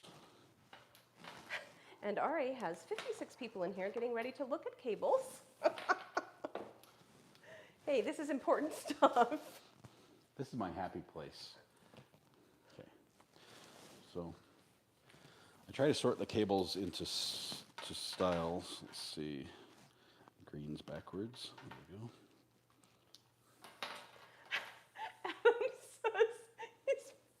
Sorry, I know it's bad to laugh through reading it. Okay, he says, there's a sticker of my profile picture in the mail right now. Yeah, for some reason it's not going to arrive at them. Not sure why there. Awesome. Okay, so I put them together with a little bungee knob like this, so it holds everything together. And then my cable caddy right here, my cable wrangler, I can just take that and drop it in, and it hangs like so. So now let's see what else we have to sort. Lots of HDMI cables here. True crime kitty says, on my way to dig through my sticker bin. Okay, we have, this is an 8K HDMI cable, looks like about 10 feet. You can never have enough of these. Aren't those the cables that they're consistently in the middle of court cases saying, if only we had one of these? Yes, this solves almost every problem in a court case. Elmo needs a new cable, that's it. Okay, so 8K. Matthew Harris offers his Matthew Harris law stickers. Other people have offered butterfly stickers and stickers of their states. Matthew.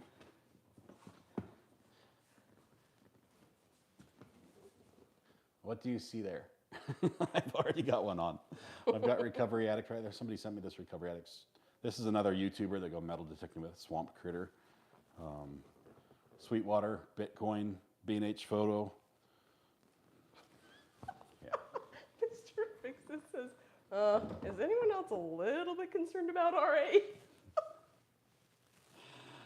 What changed? Why are you concerned now? This is just a look behind the scenes. A little concerning that I'm so happy about it. But. So this is another HDMI. Honestly, this is like a generic cable. You don't want to use a generic cable like this. You just can't trust it. Because where's the brand name? It's just like a... Okay, wait. You're saying you don't like this? You're advising people to not use this cable while you wrap it up to carefully save it? Well, you don't want to default to use this. This wouldn't be my primary cable. But in a pinch, this would be my fallback. So if a cable got damaged, like, oh, good thing I had this generic one that I only use once and then throw away. But Nice. How many of those do we own? a lot. So that's another HDMI that's going to go together. This HDMI cable is a little better than the other one. At least it has, this is Amazon Basics brand, so at least I know who made it. It wasn't Amazon, they partnered out with somebody else, but Basically. So that's a shorter, that's about a 4 foot. This is a GoPro. Kathy Nagayan says, I'll wrap the cables. I love wrapping cables. Hey, Kathy, do you like wrapping presents? Because around December, I just love to hang out with you. Okay, I'm putting a twist on these as I wrap them. I'm not doing the over-under method that you normally use on long cables, just because these small ones they have too much of a memory anyway. But Yeah, okay. For those of us who aren't cable lovers, what?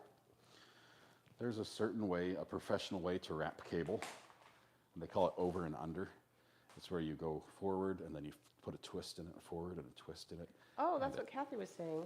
Yeah, it makes it so on long cables, like for camera runs and sidelines and things like that, you can just unwind the cable and there are no tangles. It works beautifully. Interesting. These small ones, I don't do that way just because they're a pain in the butt. No matter what, they're going to be tangled. They just have too much memory. That means they remember where they were bent before, and they don't lay flat. They just always have a bend there. You have traumatized cables. They're traumatized. They've seen a lot. Okay, so this is a micro HDMI to HDMI, so it's a converter cable. This is what I use from a GoPro or from my SLR, digital SLR camera, my Sony. It has this output, and that's how I feed my switcher. So I'll keep that with the other HDMIs, I think. No, actually I'm going to keep, because it's a converter, it has to be separate. So Kathy, man, I think I'm killing your name. Sorry, Nagayan. Nugayan. Nagayan. Sounds good. That's how I'd say it. I don't know how she says Doesn't it. mean it's right. Okay, she says it makes it look pretty, and that just reminds me of my brother. He was on a raft. He was a River guide. A river guide, yeah. And he said that they had a thing that they were like, pretty knots make for pretty cable, or for pretty ropes or something like that. But the idea is that if you don't take care of your cables or of your ropes in the way that you tie them and the way you wrap them and everything, they actually become frayed and they break more often. So I just thought that was interesting. That kind of goes across both fields. So this is a HDMI to HDMI extension. So I have a female and a male. So this would be to extend or run. Not optimum. You don't want to have extra connections like this, but sometimes in a pinch you have to use it. And it's a good brand, so I like it. Here's a 20-foot HDMI cable. I don't like running more than 20 feet on a copper cable. If I have to do longer runs than this, I'll switch to fiber optic HDMI. The problem with fiber optic is it's directional. The signal only goes one way, it doesn't go both ways. And some of my gear, like the camera, can actually program and send data back and forth over HDMI. So, Mr. Fix-It calls you and says, yeah, but show us your Christmas lights. They're still up. I can. It says, all right, you are the best. Another extension. This is a short, very short piece. Almost never use these. Like if I threw a cable away, it would be this one, but I'm not going to. Solar guard. Scott, what is the O with the diagonal through it? How do you pronounce that? I don't know. That's from Scandinavian. I think. It's Scandinavian. Yeah, that's too hard, dog lover. Sorry. Hang on, I need some more bungees. Found them. So we're going to bungee all the adapter HDMIs together. House must look nice. Oh, we look very festive. In my defense, I don't turn them on year-round. Yes, that makes us very high class. At what point do Christmas lights become early for next Christmas instead of late this year taking them down? I think we've gone over that hump. I think we're in the early zone. All these are just HDMI cables of varying lengths. Ow! Oh, that one hurt. Maybe? And twice. Dude, maybe there's too much. Oh, worked. Got it. First try. Have you guys seen that? You guys are probably not in the target market to have seen that. It is a cartoon, Lego Movie 2? Maybe Lego Movie 1, I don't know. But it's Batman, and he's trying to hit something with, I think, a knife. I can't remember. And he stabs it over and over and over and over and over again. And finally, on like the 20th He's trying try. to throw something to hit a button. Yeah, so he finally gets it. And everybody's looking at him like, dude. And he goes, first try.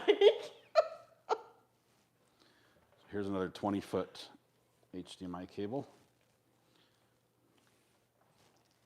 You should definitely be ordering a hatch to put on your car, because you are definitely going to need to be pulling a U-Haul with all that stuff, says Miriam. Yeah, something else we received today was a hitch cargo carrier. Yeah. It's a little rack that sits behind the car and gets rained on. Yep. You put all Mrs. RA's stuff back Hey there. now. You could put all of my stuff out there, and it would not even take up a quarter of your stuff, which is okay. Pretty sad. I have to say, though, those dang lights are all weather resilient. My mom's are still on, and they're the large bulbs. Never had to fix the bulb, ever. Okay, we've got to fix this over here. Hang on.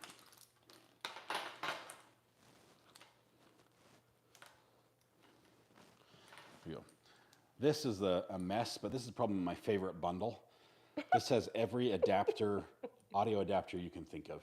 Splitters, gender benders, you name it. It's although gender benders in audio are really frowned on because the system's designed to, like, I can look at a plug and tell if it's an input and output, because if it has holes, you put sound into it. If it has prongs, that sound comes out of it. It's not quite the same with like a 1/4-inch jack, but anyway, anything audio-wise that's connected to each other, I can make work with pretty much this bundle right here. I love that you have a favorite bundle. That cracks me up. And that's, I don't know, about 30 pounds of cables. It's a lot of copper. I have a new SDI cable. These are actually expensive. These run about $30. It's a little over $1 a foot, I think. but maybe it's $2 a foot, I forget. I thought you said we didn't have SDI.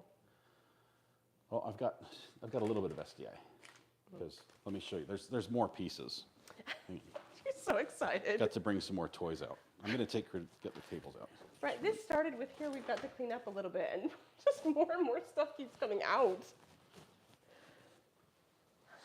Kathy says, dude, RA, that is a cool cable organizer hanger. Okay, so Kathy, we owned so many of these cords and these cables for so long, and it was just an absolute disaster trying to find anything. And then we looked up online cable organizers and found this, and it's called the Cable Wrangler, I think, and it is fabulous. It's such a simple design, but the best engineering things are simple, so I really like it. Okay, more stuff. Okay, these two things look the same. That's because they are. I needed more than one. This is made by Hollyland. These are $700 each. They're really nice. What it is it comes with these two little devices. I'll show you. See on the top, one says RX and one says TX. TX means transmitter, and RX means receiver. So these can take HDMI or an SDI input, and they will send it wirelessly with almost no delay. It's like 0.06 milliseconds of delay, or 0.06 seconds, I think, of delay. And it will send it up to 700 feet. So it can send audio and video wirelessly, so I don't have to run a cable. So this is a wireless cable, literally. The way it works is it runs off these little batteries, which are pretty common in the industry. You can just clip a battery to it. Did you say a wireless cable? Yeah. That's an oxymoron. It is, but okay. you clip the battery to it and flip it on. It's got a little screen on the side, and it connects. And then I can send a signal. So I could be at the back of a large auditorium and need to send the signal up to the front where there's a projector feed. I just put one end on my unit and one end on the receiver up on the projector, and I can send the signal up just fine without having to run a cable up across the entire room. Yeah. And they work beautifully. Because generally, when you have a room that big, there are people in that room as well, and they're going to trip and fall and break their knees. So these also have power supply units, so I can plug them into the wall and just run them non-stop instead of running off a battery, which is very, very useful. But I do have batteries for them as well. So I have one set right here, and then I have another set that's identical to it. Okay, it is just the same unit. I needed another. But the exciting thing about these is the transmitter on these can actually send to two different locations. So you can send it to the receiver and to an iPad. Like it will set up its own Wi-Fi network and send a live stream to an iPad. And you can use the iPad as a receiver somewhere as a monitor, like a confidence monitor or something like that if you're filming. So another battery. Probably have to charge those, make sure they're good. But now the other thing, last one. Wait, no, I have to interject here. Okay, go ahead. Late but present says, how long to organize all this equipment, RA? I'm still here, still organizing. This is a LiveU. Love this piece of equipment. Love this piece of equipment. It is a little, oh, look, has an air tag in it, so if you steal it, I'll know. This little box right here, it's in a little, it's like in a waterproof but also breathable container. I don't know how that works. But this unit has HDMI inputs. I'll just plug them in right there and right here. Sorry, it has an HDMI input and it has an SDI input. So I can take either the SDI cable or the HDMI. I can feed that in. And all I have to do, because this just has one button, I'm going to show you really quickly. Push and hold this button here on the front. And it just comes to life. And it says LiveU. Give it a minute here. It's going to boot up. There's a comment in here that sounds vaguely intelligent, but I don't know what it means. 6 volt plus says N+1 redundancy. I don't know what the N+1 is, 6 volt, but it can be used for redundancy for a stream. So it's loading. Now it's live right here. I can go in through the menu, and you can see that for interfaces, Right now it says it has 0 out of 6. That's not good. That's Oh, there we go. So it has 6 possible interfaces. That means this LiveU can get, it can get internet access from 6 different locations. The first one is through Wi-Fi. It'll connect to the Wi-Fi, whatever, in my house or whatever. I can program that. And then it has 4 wireless cards. So so this one just connected to 4G, 4G, 4G. It's got no network right now because it's not turned on. This thing costs several $100s a month just to run. But it's already connected to Verizon on one and AT&T on another. It will connect to whatever signals are the strongest. And it does that using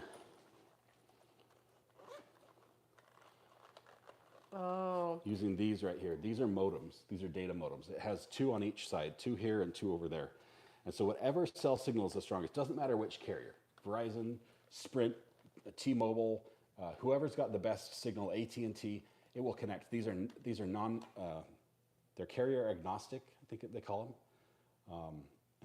And the contract that I have when I turn this on and run it allows me to connect to whatever carrier there is. It doesn't matter. I get service on all of them. So whoever has the best, if it's AT&T, I might have 4 AT&T connections.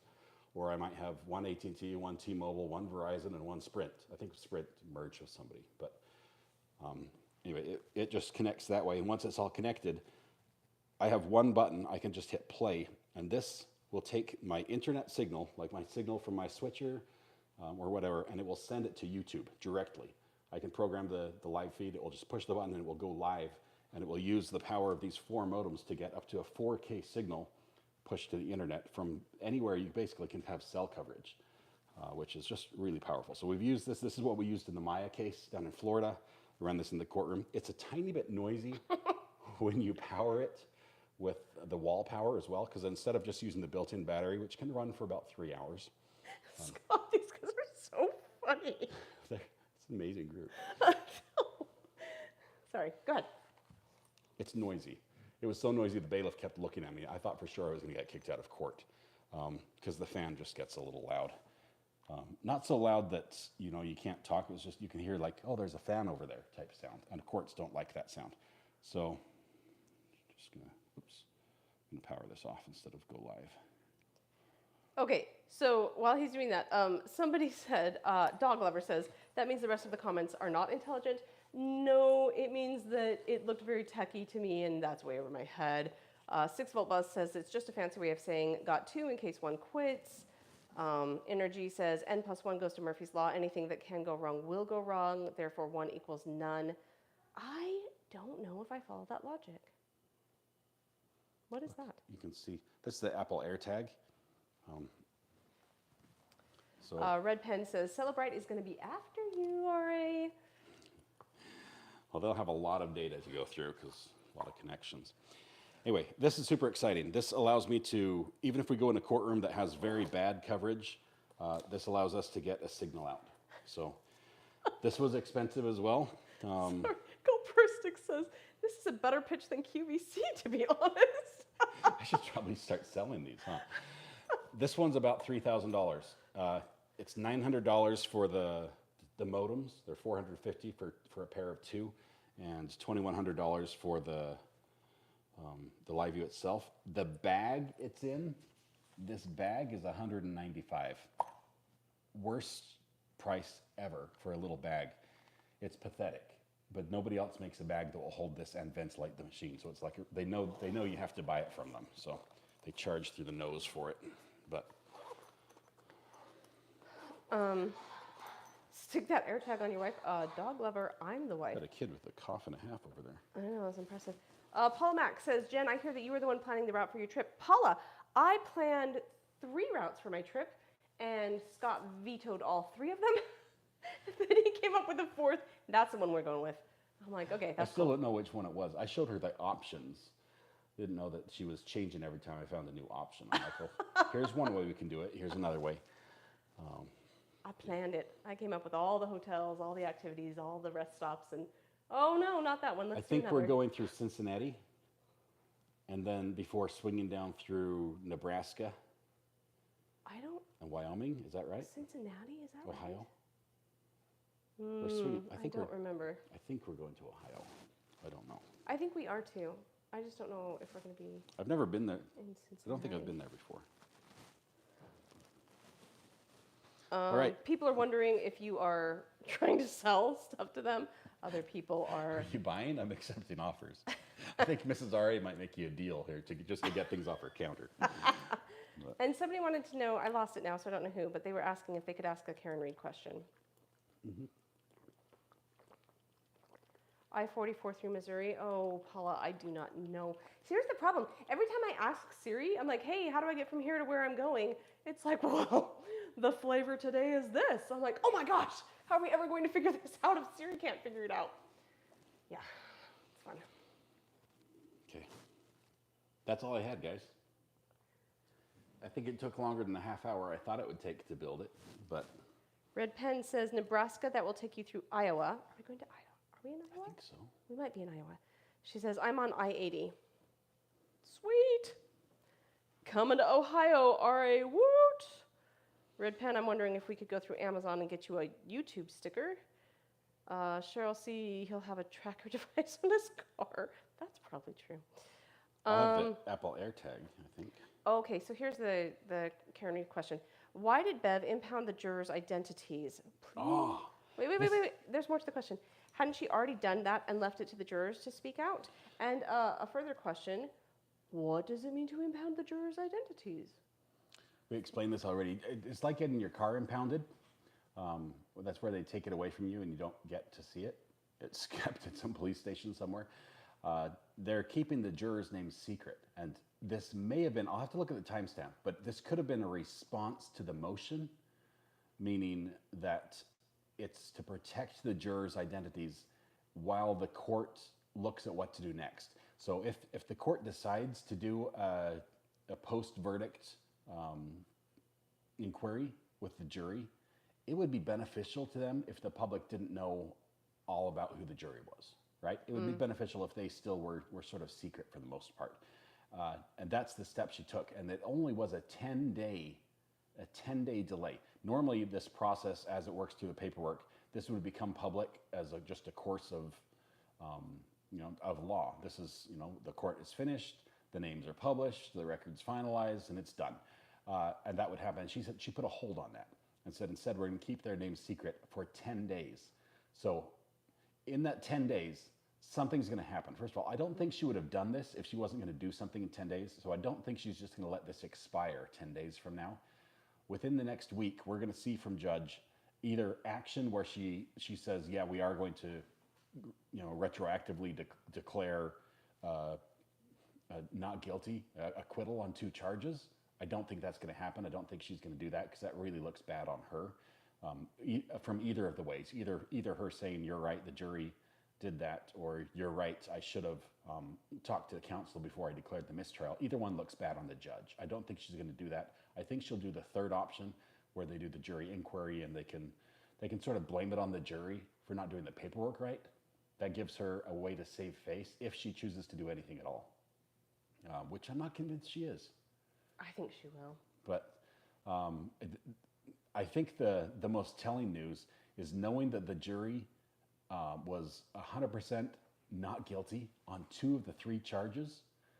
And that it was because of the paperwork. Lowley's got to be crapping a brick thinking, oh man, sorry. Hey, late night. Yeah, sorry. I couldn't think of a better analogy, and that was pretty bad. However, I think that the part, there was like 8 were saying, but she was guilty on 2 and only 4 said not guilty. That shocked me. I was like, where's your logic? How can you say that she absolutely did not hit him and yet you say that she was still responsible in some way? Well, they could, that basically means that they think it might have been an accident. That she wasn't aware of. No. Oh, okay. That's the they only think that she rationale. hit him then. That doesn't make any sense. Yeah, I can't It get doesn't. But this, if they can get rid of these 2 charges for Karen Reed, this is extremely beneficial for Karen because you get to use all the same doubt-inducing evidence that was introduced in the first trial and focus it on 1 charge. It basically, they can say all the same, their solo cups, the Stop and Shop bags, everything about Proctor, More about Proctor. Yeah, more about Proctor now that he's, he has no more paycheck from the state currently. All that, I'm not sure how much of that can come in, but all that is now focused on the defense of one charge, and there's really not any lesser included that I'm aware of to it with the manslaughter. I mean, what are they going to say? Lesser included hit and run? Lesser include leaving the scene of an accident?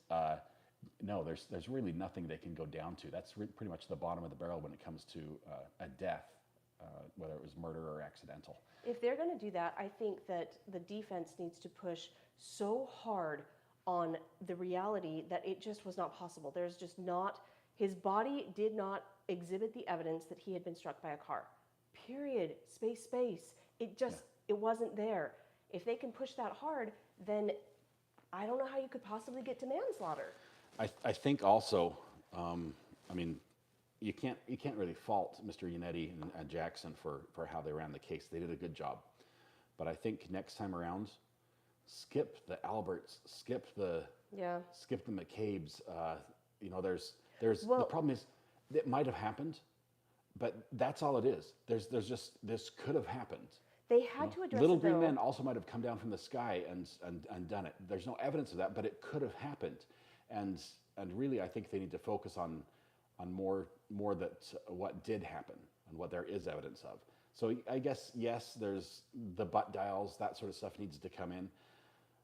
That was all driven by the prosecution. I'm second guessing my own thought now. The prosecution was the one who brought all of that up. They were putting on a defensive trial for the Alberts and the McCabe's, and so the defense had to address that. If the prosecution hadn't, I don't know if the defense would have addressed it or not, but they had to, because that choice was taken away from the defense because the prosecution was the one who was like, let's talk about everything that happened with all the butt dials and all of the searches and everything. With all the pretrial stuff, the prosecution knew where the defense was going with this, what evidence had been allowed in, all the motions in limine that they fought back and forth. They knew that this was going to be presented as something, and so prosecution had to counter. Okay. But they just countered first. Yes. Because that's their turn. They go first. Yeah. They should probably, I would start with the police officers that responded to the scene, and then build the story around that. So I guess they sort of went in the same order, but keep the family out until the end. Keep that out. Let it focus on the police. This is help for the prosecution. Let it focus on the police. Let it focus on the investigation. Bite the bullet and own up where there's failures, instead of doubling down and saying none of this affected the investigation. Just be like, yeah, we made a mistake there, but it didn't change the outcome. Own it. People are more forgiving than you believe, but I don't know, with Proctor they might not be. So anyway, I wonder if they'll try again because of what they did to Proctor. That I'm like, wow, they're backpedaling. I wonder if they're going to backpedal more. Are you looking for the chat? There is a lot happening here. It's intent. The intent is baked into charge 3. One of our microphones is almost dead. Is it mine? Or It's yours? mic 1, but I've got them combined into a single channel, so I'm not sure whose it is. One of us will just get really quiet. Okay. Lenova wants to know, do you think it will be retried? Yes. You do? Yes. I do not. We'll see on the 22nd, but I think they're going to move forward. It gives the prosecution, reason to pause and think, especially if they find out through a jury inquiry that they were unanimous against her conviction on 2 charges. That's huge. I mean, look at weighing the cost benefit. It's like, I'm sorry, it's always hard to tell the family we're not going to pursue justice. What you feel is justice in this, it just doesn't make sense. But the state has to look at it and say, we're not confident we're going to get it. We had a jury, we had the best possible jury we could get. We thought we had the jury that was going to do it. What's going to make the next jury any better or worse? We don't know. So with the hung jury, 6-6, 8-4, I don't know what it was on the last charge. That's a tough one, because this cost hundreds of thousands of dollars to put on this case. Dog Lover says, can the judge deny the request for moving forward? Meaning the request for moving forward? Yeah, she can basically tell defense, Yannetti and Jackson, thanks, denied. and we're not taking any action on it. She can do that. Look at the flip side. It makes them have to seek extraordinary. Oh, my mic just dropped out, so you're good. Yep, your mic's gone. Okay, Mrs. RA is done. I'm done. Or if you want, you can plug it in. I can give you a battery. Hang on. Well, we keep talking. Okay, I'll just unplug this. That still works. And It's okay, it's not my show. here, you plug that into your receiver. I don't know how to do that. There you go. Pull your chair up. One of them. Okay, what was the question again? I don't know. Deny the request moving forward. Yes. Okay. She might just deny it, but if they do that, then they're going to go higher. They're basically going to go above her head. They're going to go above her pay grade and say, look, we need to appeal to a Supreme Court or something, the state Supreme Court or another judge or a panel of judges, because there are constitutional rights that are being violated and there's no other recourse. And so going to a higher court is the proper venue for that. It's just not. It's not like there's an established method for what happens when the judge declares a mistrial when she shouldn't have. Yeah, Okay, that's this isn't something that happens a lot, but she could very well deny their motion and grant none of them, and then force them to go another route. If they do that, it would be a lot like probably the Young Thug trial is the best example right now, where the judge took some action that wasn't right, according to many of the defendants' counsel. They took legal action and went to another court. The judge eventually had to cave. He caved in and he said, "You're right. I'm going to pass this over to another judge to look at it and see if I did it right." So maybe that sort of thing has to happen. I'm not sure in Massachusetts, the Commonwealth, if they have a similar setup or not, but it's very possible that that happens. It's hard for a judge to admit they're wrong, especially after the ruling's been done. I mean, how often do you see a judge come back and after the case is over, case closed, and then they come back and like, oops, it's going to be a reversal. Okay, it's going to come from a higher court. The judge is going to stand by it and say, look, I did what I thought was right in the time, and they sort of have to stand their ground. It's how they preserve their credibility. Well, but if she does the third and she brings in Your mic's still not on. You need to turn it on. Sorry.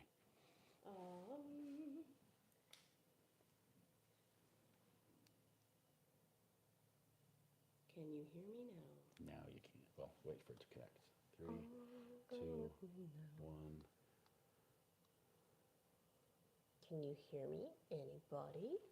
Yeah, you're connected now. Okay, so if she takes the third option and she brings in the jurors in and she interviews them, then I mean, if they come out and they say, "Yeah, we were definitely, yes, we were all on board we were agreeing on these two," then she has to with those two, right? She has to say, "Well, then it's done." If she does the third option, she can't just leave it. You can't just be like, "Oh, that's nice to know. Looks like we screwed up. Thanks." Yeah, she'll have to go back and decide something at that point. I don't know how that would look, just because it's not something that happens very often. Yeah, it's pretty unique. Actually, the question that was asked was, do you think that they're going to go forward and try it again? Yes. You do think that? I think the state right now has every intent and is standing by that they're going to retry the case. Even if she goes with the third option, they bring him in, the jurors say, "Sure shooting, we were unanimous that she was not guilty on 1 and 3, you think that they'll still go forward? Yes. Corey asks, Recovery Addict, how does a reversal work in the context of double jeopardy? The reversal in this case would be switching from declaring this a mistrial to granting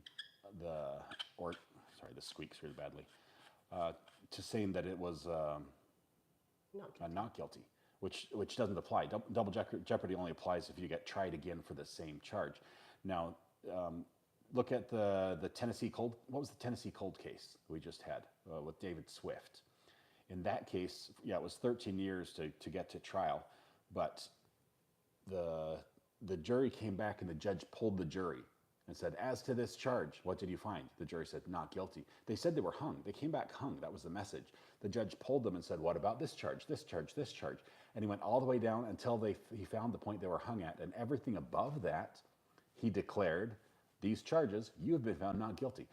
David Swift could not be retried on those charges. Yeah.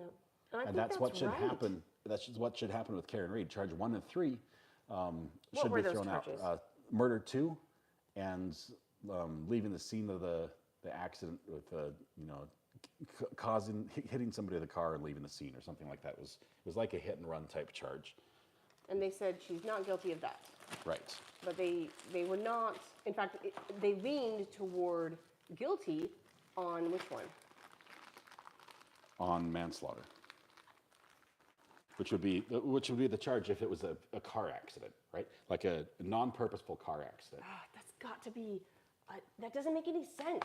You can't say she didn't hit him, but we're going to charge her as if she did. Well, the murder 2 has intent.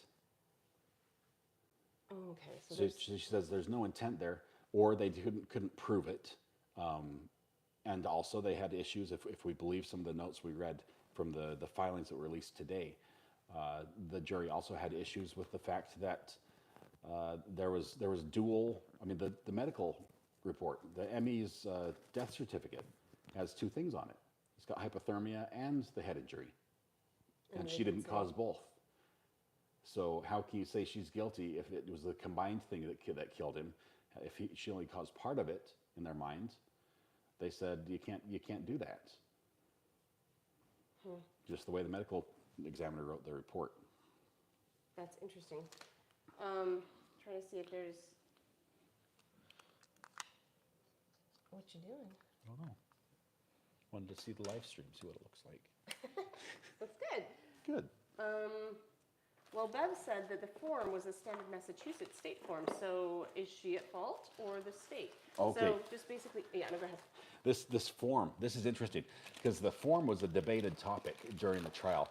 There was actually objections about the verdict form while the jury was deliberating. The defense said, hey, we have a problem with this form. It's confusing and the jury doesn't understand what's going on.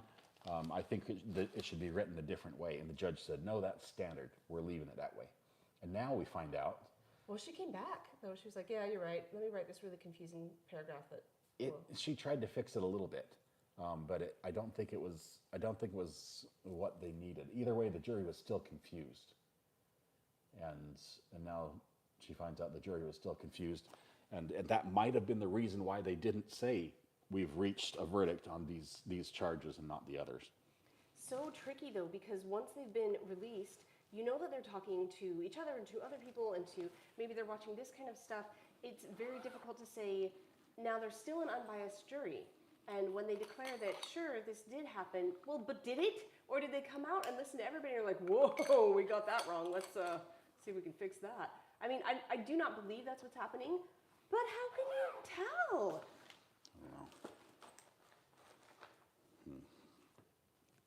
All right. Dog lover's also confused about the jury instructions. Do you want to be done, Scott? No, I'm just thinking. Okay. True Crime Kitty asks, did we ever figure out the issue of her choosing the 4-person before deciding the alternates? Okay, this is a pet peeve of mine. The only judge I like that chooses the 4-person is Judge Newman. And at least he came out and said he was going to do that at the beginning. I don't like the judge choosing. I think the 4-person has a lot of sway in a jury, especially if they're selected by the judge. They've been crowned, right? They've been chosen as king. The 4-person is the only person that can send a note to the bailiff, officially representing the jury. It's something I think the jury should choose their own representative. I think that helps. With her choosing the juror, it's not against the rules. It's just something. It's the judge doing something they can because they can, and I think if you do have a biased judge, it's a way to interject some of that bias into the jury deliberation room. But how does she You're talking about just reading body language. Yeah. Like, how would she determine who's on her side? Or When a whatever? 9-week trials, you're watching people hear testimony, and you're seeing people nod, or people, like, you know, the facial expressions. If you don't have a poker face, you might very well know. I bet a seasoned judge and a seasoned attorney can probably look at somebody and get a good feel for where they stand on the vote, or at least have an impression one way or another. And she ended up choosing a jury foreman in this case who had some legal experience, and that's why we got the best written notes from the jury we've ever seen in a trial. It seemed quite But, intriguing that she would choose that person. yeah. Okay, True Crime Kitty says, okay. Wasn't sure if there was a law on order of choosing and who gets to choose. Dog Lover asks, also, do you think that the judge will recall the jury to ask these questions? Yes.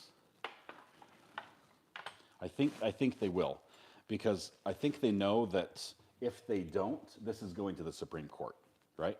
There's another move, and it's the only move that United has right now, but it's going to go to a higher court.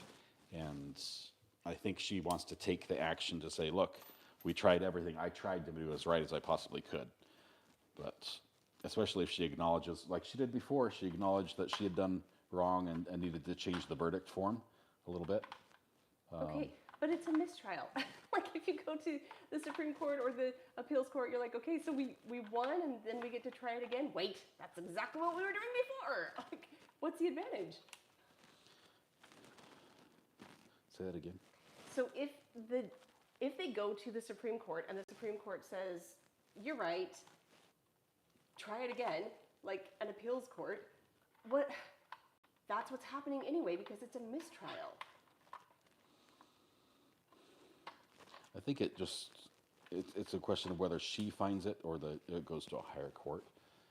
I think the judge still wants to retain control of the case. It looks bad when you have decisions overturned. So if you can handle it yourself, it looks better for you, I think.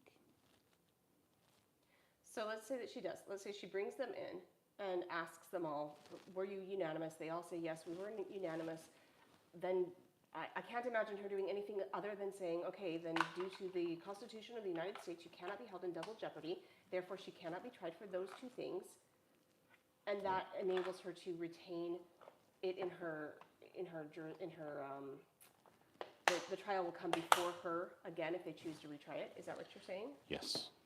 But if it came before, it would just she would only be charged with the manslaughter charge and not the other two. I think that's what's going to happen. That's all. Let's see chat so I can thank some people who have been here. This is weird to see you as, it's a funny picture. Me? Look, what's this bald spot? What's with that? Who put that there? Okay, just kidding. All right, let's see. Culperistic. Mary M. Does anyone know the next election for the judges? I think she's just barely reelected in the last year or so, so she's got 2 or 3 years left. Do you really feel like she did a very unfair job? No, I actually like her. I think Judge Beverly did a good job. I did not see the bias in her during the trial, like day to day, in front of the jury, that the other people claimed they saw. I do think at the end of the trial, while the jury was out deliberating, you saw a little bit of animosity creep into how she behaved with Karen, with the lawyers, a tiny bit. But I think as far as the jury went, she did a good job in front of the jury, which is the part that counts. What's the difference between the judge agreeing to a mistrial versus the Supreme Court? If the judge agrees, okay, the Supreme Court is either going to make a decision where they say, yes, we think something went wrong, or no, we're not going to look at this case. Those are the two decisions, right? And if they say something went wrong, does that mean you have to retry the case, or do they say knock those two off?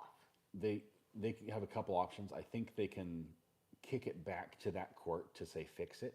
This is what you did wrong. You need to do this. So they might say, this should have been declared as not guilty on those two charges. And then... But you have to be the one who says it. Yeah, I don't think they're going to be the one that change it, like reject the stamp on the mistrial paperwork. Instead, they'll give the guidance and the decision down, and it will stand. But she has to follow it. But so, all right. Lenovo, thank you, by the way. I got some more stock from you. I appreciate that. I haven't looked into the company yet. I have to look into that. It'll come tomorrow. Something funny, Miss Reed? Yes, that's the part that was funny. Yes, that was snippy. So I'm going to go, let's see, I'm going to go right here. Oh, that's not it. What's in my cart?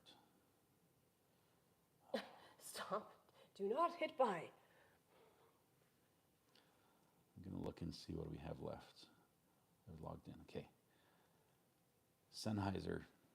This is going back to the project again. This one.